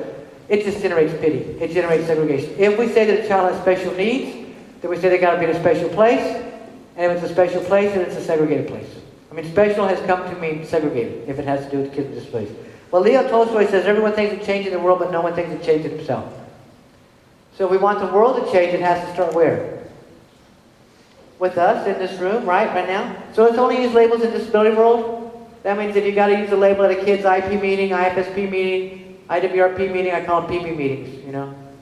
We call them poo-poo meetings, whatever. I mean, one thing you have to think about in those IP meetings, all you got to do is think about, the losses, we have to do them, so we have to do them. But just think if it was your life. And that's how we can make those meetings better. Think if you were the focus of that. Get sit at an IP meeting and think, what would you want if it were you? About how people are going to talk about you and what kind of plans you're going to make for your life. So only use them there. They don't belong out in the real world. We need to reframe. Well, we do need to share the person's diagnosis. We need to share needs and not the diagnosis. And again, a lot of times we think, oh, he has Down syndrome, we know what he needs. Do any two kids with Down syndrome have the same needs? Any two people with autism have the same needs. So sharing the diagnosis doesn't tell us anything. All it tells us is the diagnosis. It doesn't tell us what the person needs. So you're going to share the needs, not the diagnosis, but that means you got to reframe it. So instead of talking about the person's problems, you got to reframe it into needs. So let me share, my son Benjamin, the old way, the new way. The old way would be, well, my son has a problem walking. Well, he can't walk it. We don't always say problem, but we say can't or doesn't. Or I can say, well, my son can't write with a pencil. Or I could say, my son can't feed himself, has a problem with fine motor. My son can't go to the bathroom by himself. I mean, I can make the list longer, but you all get the picture, right? Okay, if I reframe it, and I'm going to say my son needs or uses a power wheelchair to get around. My son needs a laptop and computer to do his schoolwork on. My son needs adapted silverware and dishes so that he can eat by himself. My son needs a little help more in the bathroom. Which child has got a better chance of being included in school, first or the second one? Okay, what about getting a job? I mean, any employer going to hire the first one? Most important question is, which person feels better about himself? Okay, second one. Because people with disabilities think that they hear us talk about their problems all the time and what they can't do. That's how they see themselves. Okay, so instead of saying a child has behavior problems, he needs behavior supports. Everybody in this room uses behavior supports. Some of us call them caffeine, right? Tobacco, diet soda, chocolate, calling in sick when you're not sick. Okay? And a behavior support is just whatever gets you through the day. And all of us use behavior supports. Instead of saying she's nonverbal, she communicates with. So you're just going to reframe it. Instead of saying he doesn't read, he learns through activities. Just because a child's not reading doesn't mean they don't learn. They're going to learn through activities. Instead of saying she's got special needs, she needs assistance with. Then further, I want to push the envelope and say we need to reframe deficits or problems into gifts, assets, or strengths. All of us in this room that do not have disabilities, we grew up with one or two problems. I mean, people with disabilities, we give them a long list. But even those of us who don't have disabilities, we grew up with one or two problems. Something that your parents, my parents thought, we don't want Kathy doing that anymore, that I got in trouble for. What was the one big thing I got in trouble for all the time I was growing up? You get one guess. Talking too much. I was called Chatty Cathy. We can laugh about it now. When I was a kid, it was not funny. I was called Motor Mouth. I mean, I used to get U on my report card. Unsatisfactory. Well, again, we can chuckle about it now, but as a child, it was very painful. I mean, I was an unsatisfactory child. What if somebody would have said, you know what? Little Kathy loves language. Little Kathy's got the gift of gab. You know what? Words must be very important to her. So instead of getting in trouble all the time, and she's in the third grade, and she finishes her test and talks to her neighbor, and I gets into the principal for talking to her in a test, we're going to say, little Kathy, as soon as you finish your test, don't talk to your neighbor, run down to that Miss Jones first grade classroom and read those first graders, and when the recess bell rings, and go on out to recess with your class, and then come on back. In middle school, let's put her in the debate club. And in high school, let's put her in the journalism class. Let's put her in the newspaper. Let's put her in the drama class. Let's put Kathy in environments where language is valued. Because if somebody does something all the time, it must be very meaningful to them. And because they do it all the time, they're probably pretty good at it. So we got to value that. Do you think whenever I was growing up, the principal, my teachers, my parents, Sunday school teachers, anybody ever thought that one day people would pay me money to talk? See, if they'd identified that when I was a kid, I could have been Oprah Winfrey, okay? And I'd buy you all whatever you wanted, okay? Let's remember that not every trait or behavior is a consequence of the disability. We don't know when a kid goes ballistic. We don't know that he's doing that because he has autism. Maybe he's having a bad day. See, all of us in this room that don't have disabilities, we can have a bad day. We can have a bad day. You call somebody and say, I can't go to class today. Feel good. You just need a mental health day, right? You're not sick. You're having a bad day. But if you have a developmental disability, that's because he has autism. That's because he has Down syndrome. It's because he has cerebral palsy. We don't know that. If we think that every characteristic is because of the disability, then we think we've got to fix that. Got to work on that, write a goal for that. Instead of saying, you know what, he's just being a 4-year-old. That's what 4-year-olds do. Or she's being a 16-year-old. She's getting ready to start her period. So she's having a bad day. It's not because she has Down syndrome. So let's look at other things first before we assume it's a disability. And then this whole developmental age, chronological age stuff, that has to go, okay? Yes, you might have to do that for eligibility purposes. I mean, the kid has to be so far apart. But Benjamin was at his kindergarten IP meeting, and I think the kids that would be at their own IP meetings, and parents have said to me, Kathy, I would never want my child there because they talk so ugly about my child. And I said, well, that tells us something right there, doesn't it? So I said, if the child is there, you cannot talk about the child anymore. If the child's there, you have to do what? You have to talk to the child. You have to incorporate the child. You have to engage the child. So Ben was at his kindergarten IP meeting, and part of the time we're all together in the kindergarten classroom, and my son, which has got this great auditory memory, he had never, he wasn't anywhere close to reading, wasn't anywhere close to reading, but he had memorized like 60 or 70 Thomas the Tank Engine books and videos. I mean, we had all the videos, and the books and the videos are the same. And you guys know Thomas the Tank Engine, right? Gordon the Big Engine, and then there's Thomas, and there's Henry, and then that, you know, and Benjamin, he can do a British accent. When he's 3 years old, he can do a British accent. So he's, you know, so he's reading all the books. And this kindergarten teacher is nervous about having Benjamin in her class, in the general classroom. But he's over there reading a book, and he knew exactly where to turn the page, and he wasn't really reading. He just memorized it. And Gordon the Big Engine, and Thomas, you know, and I didn't tell her he wasn't reading. She thought he was reading. Because, God, he looked good. He looked so good. And I thought, she'll figure it out the first day of school. But right now, God, he looks good over there, okay? So I just let her think it, you know? And so, but you guys know how the meetings go, right? You gotta pick, you know, let me borrow your paper. So, you know, everybody does a report, right? Your return, your report, your report. And so here comes the physical therapist. She goes, okay, Benjamin Snow, 5-year, function at the level of an 8-month-old. Function at the level of an 8-month-old. She kept going. Kindergarten teacher's about to fall out of a chair. She's listening to the physical therapist, and she's looking at this cute little kid over here. Well, on a gross motor scale, Benjamin functions at the level of an 8-month-old. Because when you're 8 months old, you're supposed to start sitting up and starting to crawl. Or beginning to crawl. And Benjamin can never do that. So on my son's tombstone, it can say, live to be 100, you know, got his master's degree, and functions at the level of an 8-month-old. Okay, and so what we do is we test kids, you know, fine motor, expressive, you know, receptive language, expressive language, fine motor, gross motor, you know, social behavioral, you know, in 1 or 2 areas, if they're not exactly the same as their chronological age, then we globalize it to the whole person. If we say, well, he's 15, but he functions at the level of a 5-year-old, then how do we treat him?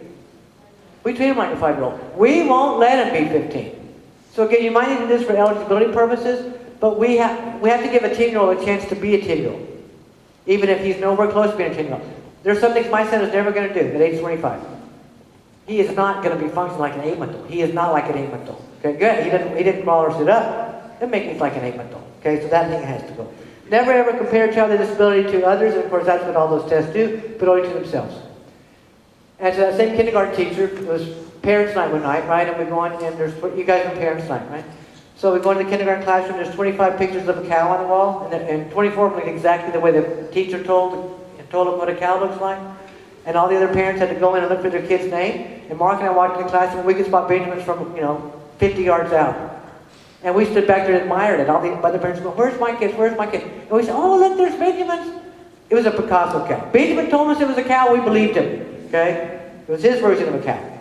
And a kindergarten teacher comes over and she says, I'm so sorry, his doesn't look like the other kids. And I said, Ruth, do not ever compare my son to the other kids. Because if you do, you will always be disappointed. You will always be disappointed if you compare the other kids. I said, and whenever you're comparing the other kids, you'll never see what he is doing. You'll only be focused on what he's not doing. I said, you only compare Benjamin to Benjamin. What is Benjamin doing today that he wasn't doing 6 seconds, 6 minutes, 6 weeks, 6 days, 6 months ago? When you compare him to himself, then you'll see the progress he's making. But if you compare him to the other kids, he'll never live up to your expectations. And I said, we're very proud of his work. And so again, we make kids look horrible. And we think about the labels of the passports and services and the passports to inclusion are a person's labels of their abilities and their talents and their interests and their strengths and their similarities. All of us in this room that don't have disabilities, we are known by what we're good at. We're known at what we want to do. We're not known by perceived deficits. And so we have to make sure that we do the same thing for kids with disabilities. And I like this quote from Kegley's Principle of Change. It says, it is easier to behave your way into a new way of thinking than to think your way into a new way of behaving. And that means we just have to go do it. We just have to go do this stuff. Now I'm going to shift gears for a couple of seconds and get through this real quickly so we have time for the video. We'll have a couple minutes for questions.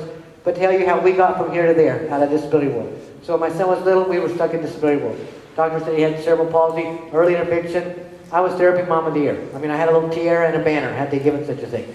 We're doing therapy 7 days a week, basically. Therapists come to our house, I take my son to the clinic, we're doing the home programs, and I hated our lives. I hated our lives. I mean, all the therapists did, oh, Kathy, you're such a great mom. Wish we had more parents like you. You know, you're a wonderful mom. And I hated our lives. And some people say, well, yeah, that's because you have this, child with disability. But what I realized was that the day after my son was diagnosed, he was no different than he was the day before. Benjamin did not change. Who changed? I did. Okay? He had cerebral palsy the day before, didn't he? We didn't just catch it the night before the doctor's office. He did not change. I changed. I mean, parents changed. We changed the way we see our kids, and I let services take over our lives. That's what I said. I hated our lives. I hated how we were spending all this time in therapy. My kids did not have any kind of normal childhood.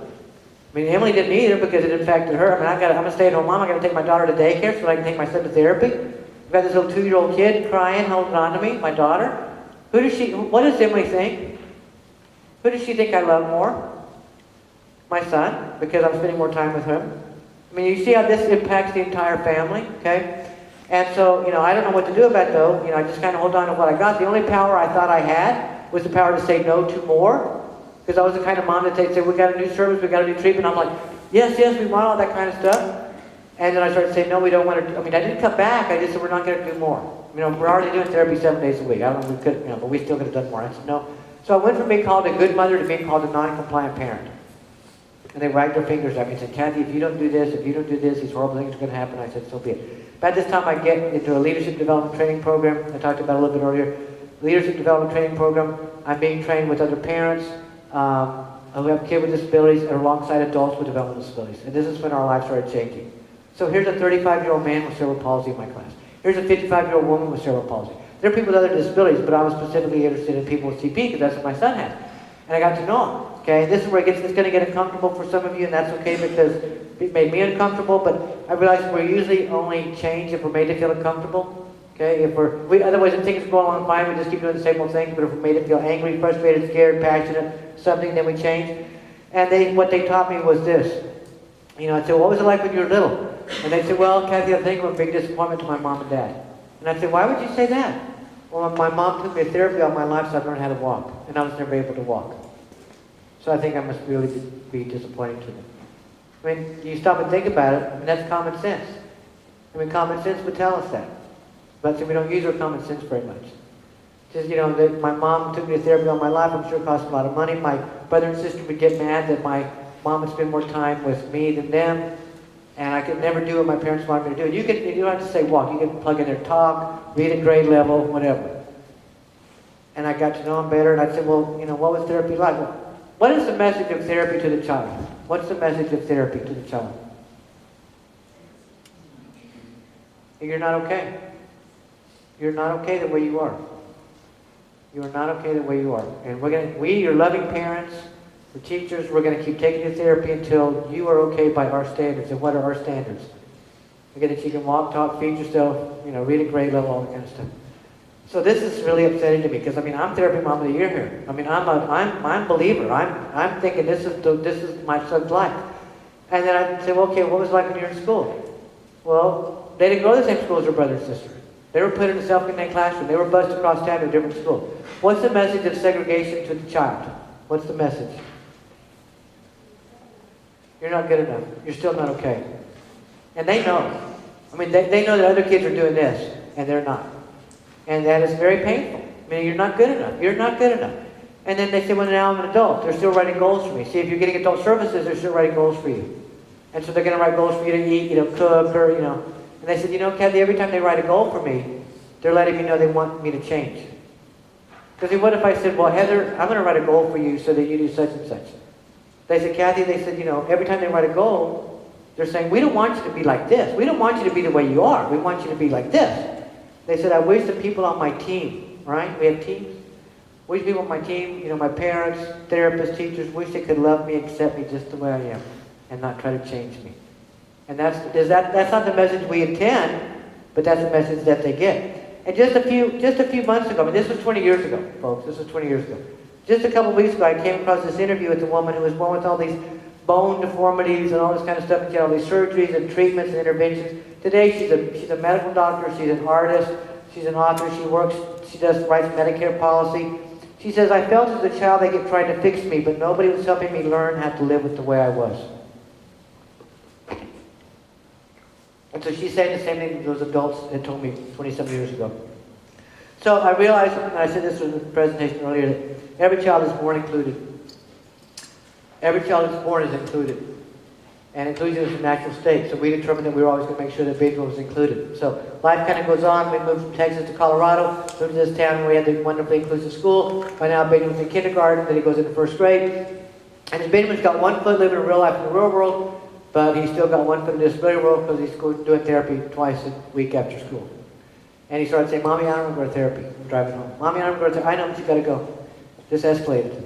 Every Tuesday, every Thursday, he got madder and madder. One day, tears were streaming down his face. He's crying, started getting down. He says, Mommy, I've been going to therapy all my life. And I thought how sad a 6-year-old kid could say they've been doing anything all their lives. He says, I just want to go home after school like the other kids. Going to therapy does not make me feel like a regular person. Regular person. Because he felt like a regular person at home. And he felt like a regular person in school. And he felt like a regular person in Cub Scouts. And others at Park and Rec T-ball that we had him enrolled in, but he did not feel like a regular person in therapy. And that's the day we got out of disability world, because he never went back to therapy again. Doesn't mean that we didn't help him. I'm not saying therapists are bad people. I don't want anybody taking that. Therapists are good people. We need therapists in a different way. We need lots of people to be consultants, to teach us as parents, or to teach you as teachers. How do you incorporate natural activities throughout the person's day instead of saying, here, I'm going to do therapy on you, Heather. Okay, so you don't have to do water therapy. Just go get in the hot tub. The whole family can go to the YMCA. It's going to help the kid with a disability, but then you're going to be doing it as a family. You're still going to get the same benefits, whether it's water therapy or whether you're swimming or just doing the exercises. And so we've had other natural ways of helping Benjamin using the techniques that we had learned from good therapists. And people said I was crazy. They said I was going to ruin his life. And then when I wrote the first edition of my book, some therapists at the University of Oklahoma started using my book as a text for master's level PTOT students to teach them how to help kids without making them go to therapy. So there are even therapists now who are embracing this and saying we can just got to do stuff differently. And so that's the day that we got out of disability world. And I was one of those parents, and again, as I mentioned earlier, I had the best of intentions. I had the best of intentions of getting my son all those therapies. But I didn't stop to think about the unintended consequences of changing my son's and my daughter's early lives. So I like this quote from a doctor from the 1960s, and he says, love means that the adult be genuinely concerned with the evolution of the true nature of the child. Children are not able to respond to a love which tries to fashion them according to the concept of an adult, no matter how good the latter's intentions may be. So again, we all have good intentions, but I realize that what we're good at is that we're good at being mechanics. All of us, I mean, whether we're parents or teachers or therapists or whatever our job is, we're going to be mechanics and working on people's bodies and brains. And in the process, we cause great harm to their hearts and minds. And I think we ought to be more focused on people's hearts and minds and less on their bodies and brains, because it's how they feel about themselves is what's important. So again, I'm going to ask all of you to rethink what's really, really important in people's lives, and hope that you all will join with me in believing in big dreams and high hopes and great expectations for all kids. Martin Luther King, you all remember, and can you get ready to do the video? I'm just about done. Martin Luther King said, I have a dream, right? You all remember that. He did not say, I have an IEP. Okay? So it's not, an IEP is not the most important thing in a kid's life. Having hopes and dreams are. So I'm going to stop talking. I'm going to show you my DVD. Mindy's going to play it over there, and she's going to switch the thing. And this is just words, set the music on the screen, so you got to read it to yourself. If you have difficulty reading it, ask somebody to whisper to you. If you have difficulty singing it, move up closer. But I don't want to read it to you because you've got enough of my voice in your head. So you're going to put your own voice in your head, and then they become your words and not my words. And this is how things will be different when we realize that disability is a natural part of life. So Mindy's coming up with it. There we go. And Mindy, is there a way to dim the lights? Okay.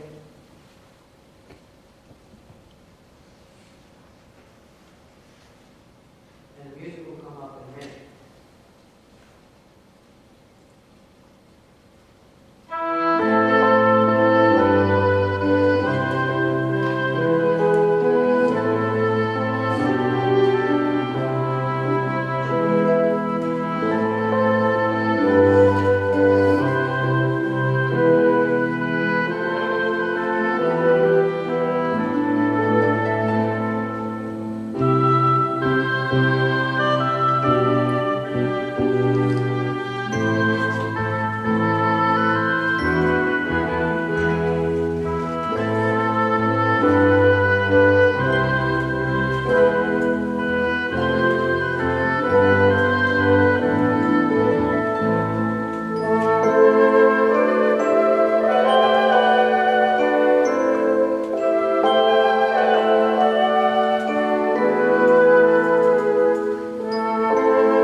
because I've spoken to different groups today, so then I forget who I told what. But we got out of this disability world. Benjamin will be graduating in May from Arizona State University, magna cum laude. He might be summa cum laude by the time I get home because he's got one more class to finish. Benjamin cannot write with a pencil, cannot cut with scissors. All those things we think are so important, they are irrelevant in the big scheme of things. So we give Benjamin the tools. He does everything on the computer. You know, he doesn't need to cut with scissors. You know, he can tear with his teeth if he needs to, or I'll cut it for him, or you can cut it for him, or somebody can cut it for him. But the point is that we can't hold people hostage to these things that we think are really, really important because they're really not. You don't need to, to go to college or to get a job. You don't have to cut with scissors unless you're going to be a tailor or a seamstress or something. You don't need to write with a pencil unless you're going to be a calligrapher. Okay, most of us are not. I mean, most of us don't write with pencils very much anymore. I mean, Heather here is, but a lot of people got their iPad, their iPod, or whatever. So we know that wonderful outcomes are possible, and it's just about our attitudes and our actions. So thank you all for all that you do. And do you want this to speak, or you? No, my voice is loud. Thank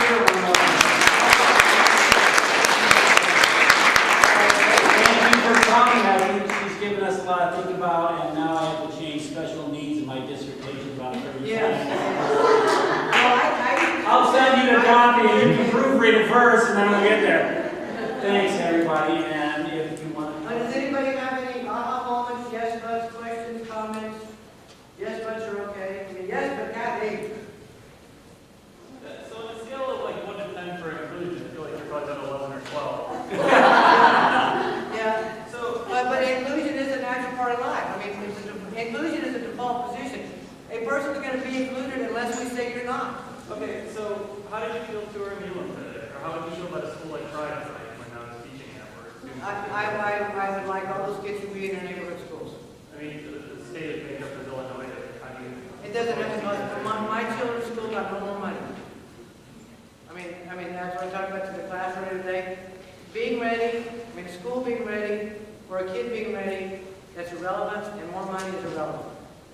Okay? It actually costs way much, the more segregation there is, costs way more money than inclusion. So that in my kid's school, the principal said, we're going to do it because it's the right thing to do. Because what he did is he looked at the outcome. He said, we're taking kids when they're 3 years old and keeping them in school till they're 22. So that's 19 years of public education, and kids are aging out of special services with no way to get a job and no way to go to post-secondary education, whether it's vocational school or college. He said, for 19 years of education, that's the outcome we're getting. He says, we can do better. As educators, we can do better. And so he said, we're going to bring all the kids home. We weren't even living there then. This was far before we got there. And there were kids that were farmed out to other districts, and he said, we're going to bring all those kids back home to their home school. And he said, we're going to reallocate existing resources. They got no more money. They got not one penny more than in school. He said, we're going to reallocate existing resources. So kids that all have 8 or be 8 in the classroom, and they would decide the 8 needs to be in the classroom at this time to help, these 2 kids, or to help, co-teach, or whatever, and then this one needs to be in this class. One of the barriers is people think if you're going to have an inclusive school, that every kid with a disability has to have a 1-1-8. So they say, we can afford that. So we can put 10 kids in the class, and we can have 3 grown-ups in there. If we put those 10 kids, we can't have 10 8. Every kid does not need an 8. Sure, that's fine. So, those are, so the money thing, if we wait until there's enough money, it'll never happen. It will never happen. Okay, and then what are you looking at schools and these students aggressive and emotional behavior? Like, you said that earlier today you were okay with students with emotional behavioral disorders being in general education for appeals. Yeah. Like, They were. even if they're addressed to, like, not just Flannel Armstrong, I had a student brought up night to school, which the principal over this weekend. Like, as those students still being acceptable for example. Well, one thing that happens in an inclusive school is that kids with disabilities are held to the same standards.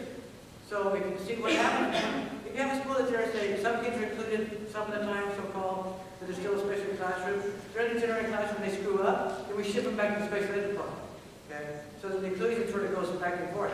And so if there, in my kid's school, there was no special ed classroom. The only place to be was in the 1st grade or the 5th grade or whatever. So if you were a kid with a disability and you screwed up, there was no special ed room to send you to, so you could sit in the principal's office. Right? And that's what would happen. If a kid who didn't have a disability brought a night to school, what would happen? They'd be arrested. Well, I don't think they'd be arrested. I don't know if you're a juvenile, but I don't know, what the law is like. But the point is that you'd have consequences, okay? And usually the consequences for kids with disabilities is we just restrict them more. We just put them in more and more restrictive settings, which doesn't solve the problem or doesn't solve the issue at all. So what the principal found was, and there's some articles on my website, and you're welcome to go and download them, and some of them, written about the principal and the interview I did with him. And he said that when children feel that they're valued, and that they belong, when they feel they belong, we have to feel like you belong. I mean, I can say you belong, but if you don't feel you belong, when they feel like you belong, when they're doing things that are, memorizing these 2 words, relevant and meaningful, then all those behaviors almost just evaporate. Because what kids are, you all know behavior is communication, right, for all of us? And so when kids act out, they're trying to tell us something. They're saying, I'm mad, scared, angry, I'm being abused. They're trying to tell us something, and we don't see behavior as communication. We see it as willful, intentional acts of maliciousness or mean. And yeah, there's some people that are mean, but I don't think most children are, and a lot of this is learned behavior. So yeah, I would question that. I mean, special ed law that I talked about in my class today, special ed law says that children are not supposed to be removed from a general ed classroom. Children are supposed to start out in a general ed classroom and not be removed from there until they prove that they cannot learn. And what we do sometimes is that we start kids out in the most restrictive setting and force them to earn their way out. And I mean, I think a whole lot of behaviors are consequences of how kids are treated.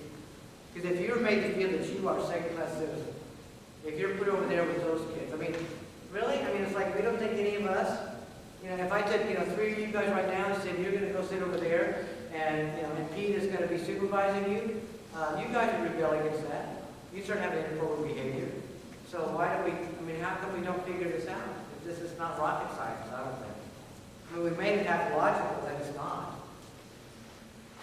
It can be a challenging community though, too. I know at Pride, for instance, they let the kids all call teachers by first names. They don't want the kids to know where teachers are because these kids have a reputation for that's okay, but we say it. But we have teachers, so sometimes it's not an easy thing either.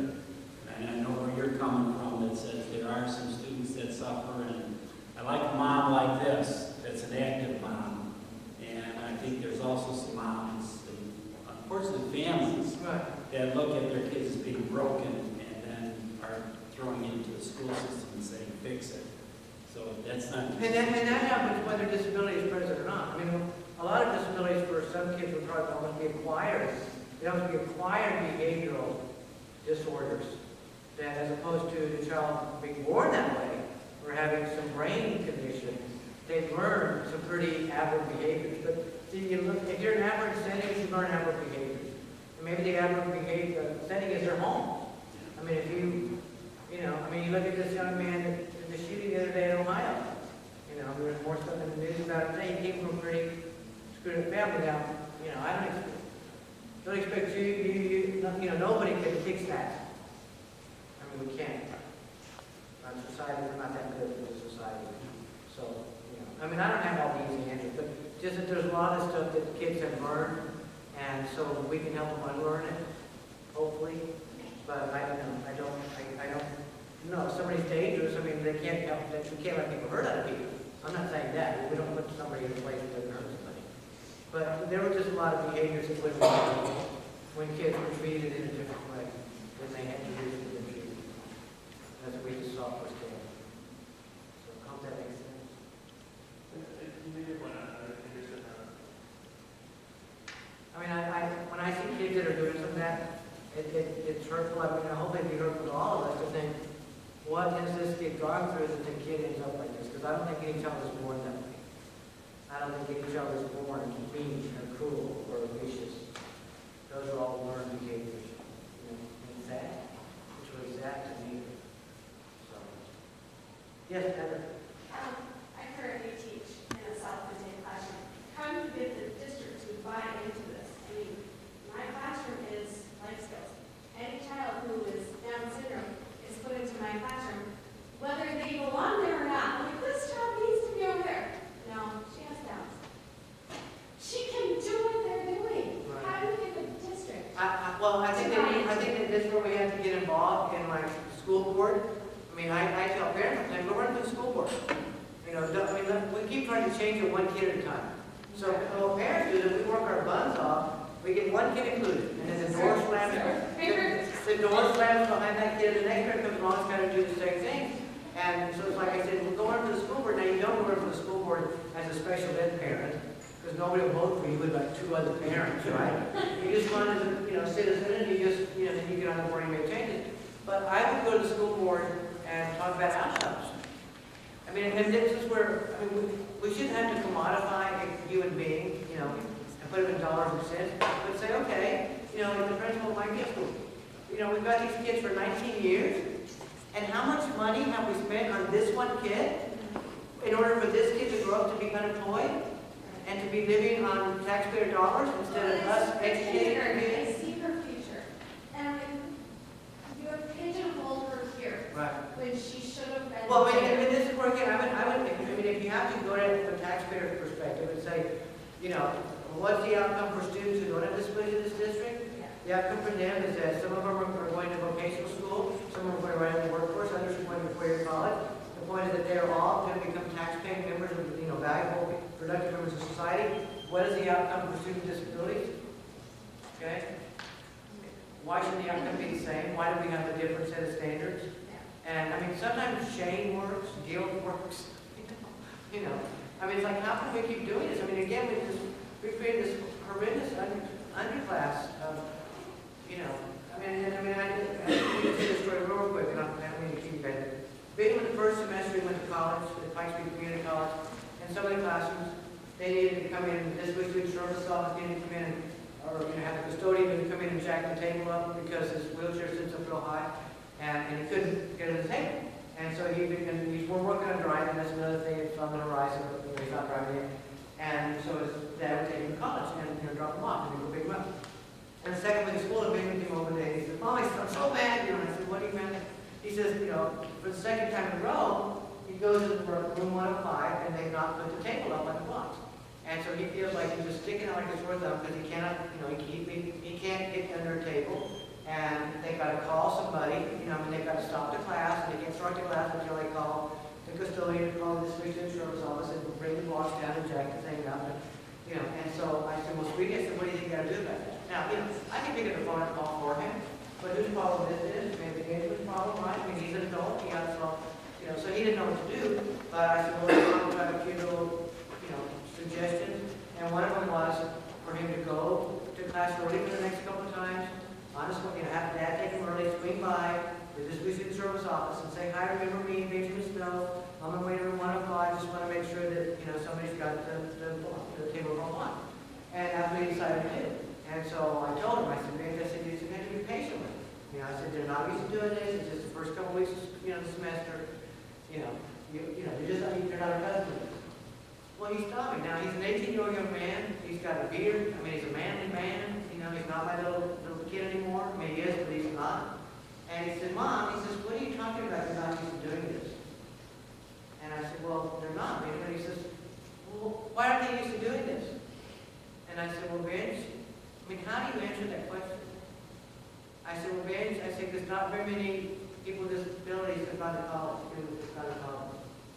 He says, why not? How do you answer that question? Honestly, I don't lie to my kids. I said, well, Benj, because their parents didn't think they could go to college, so they didn't get the education they needed. Their teachers didn't think they could go to college, so they didn't get the education they needed to go to college. And at that point, his eyes filled up with tears. And it's really hard as a mom to see her 18-year-old young man, her son, cry. He didn't boo-hoo, but his eyes were so filled, and I wanted to go up and hug him. He does not want to be hugged. He's an 18-year-old guy. He doesn't want to be hugged anymore. And he says, Mom, that's not right. He said, that is not right. And I said, baby, I agree with you. It's not right. And he wheeled off. And he came back a few minutes later. He came around the corner all so fast he's doing a wheelie, right? He kept again. He says, Mom, I'm so glad I have a disability.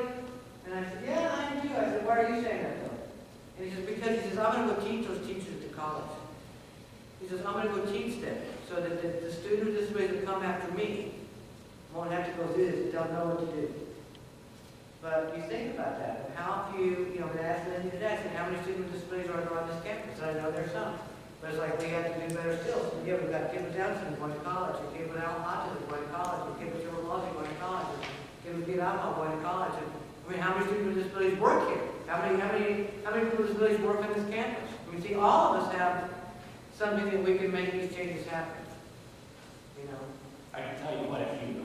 Yeah. They're in the cafeteria, and Yeah. they're my former students from. Oh, good. So I hope this has been helpful, somewhat helpful. I hope this is, Lindsay, I hope I met your expectations to you later on. Thank you all so much. You guys, and when I have a little free newsletter, if you want to sign up for, just go to my website and you send it to the newsletter. If you don't like it, then subscribe. Okay. Thank you all very much. Thank you all.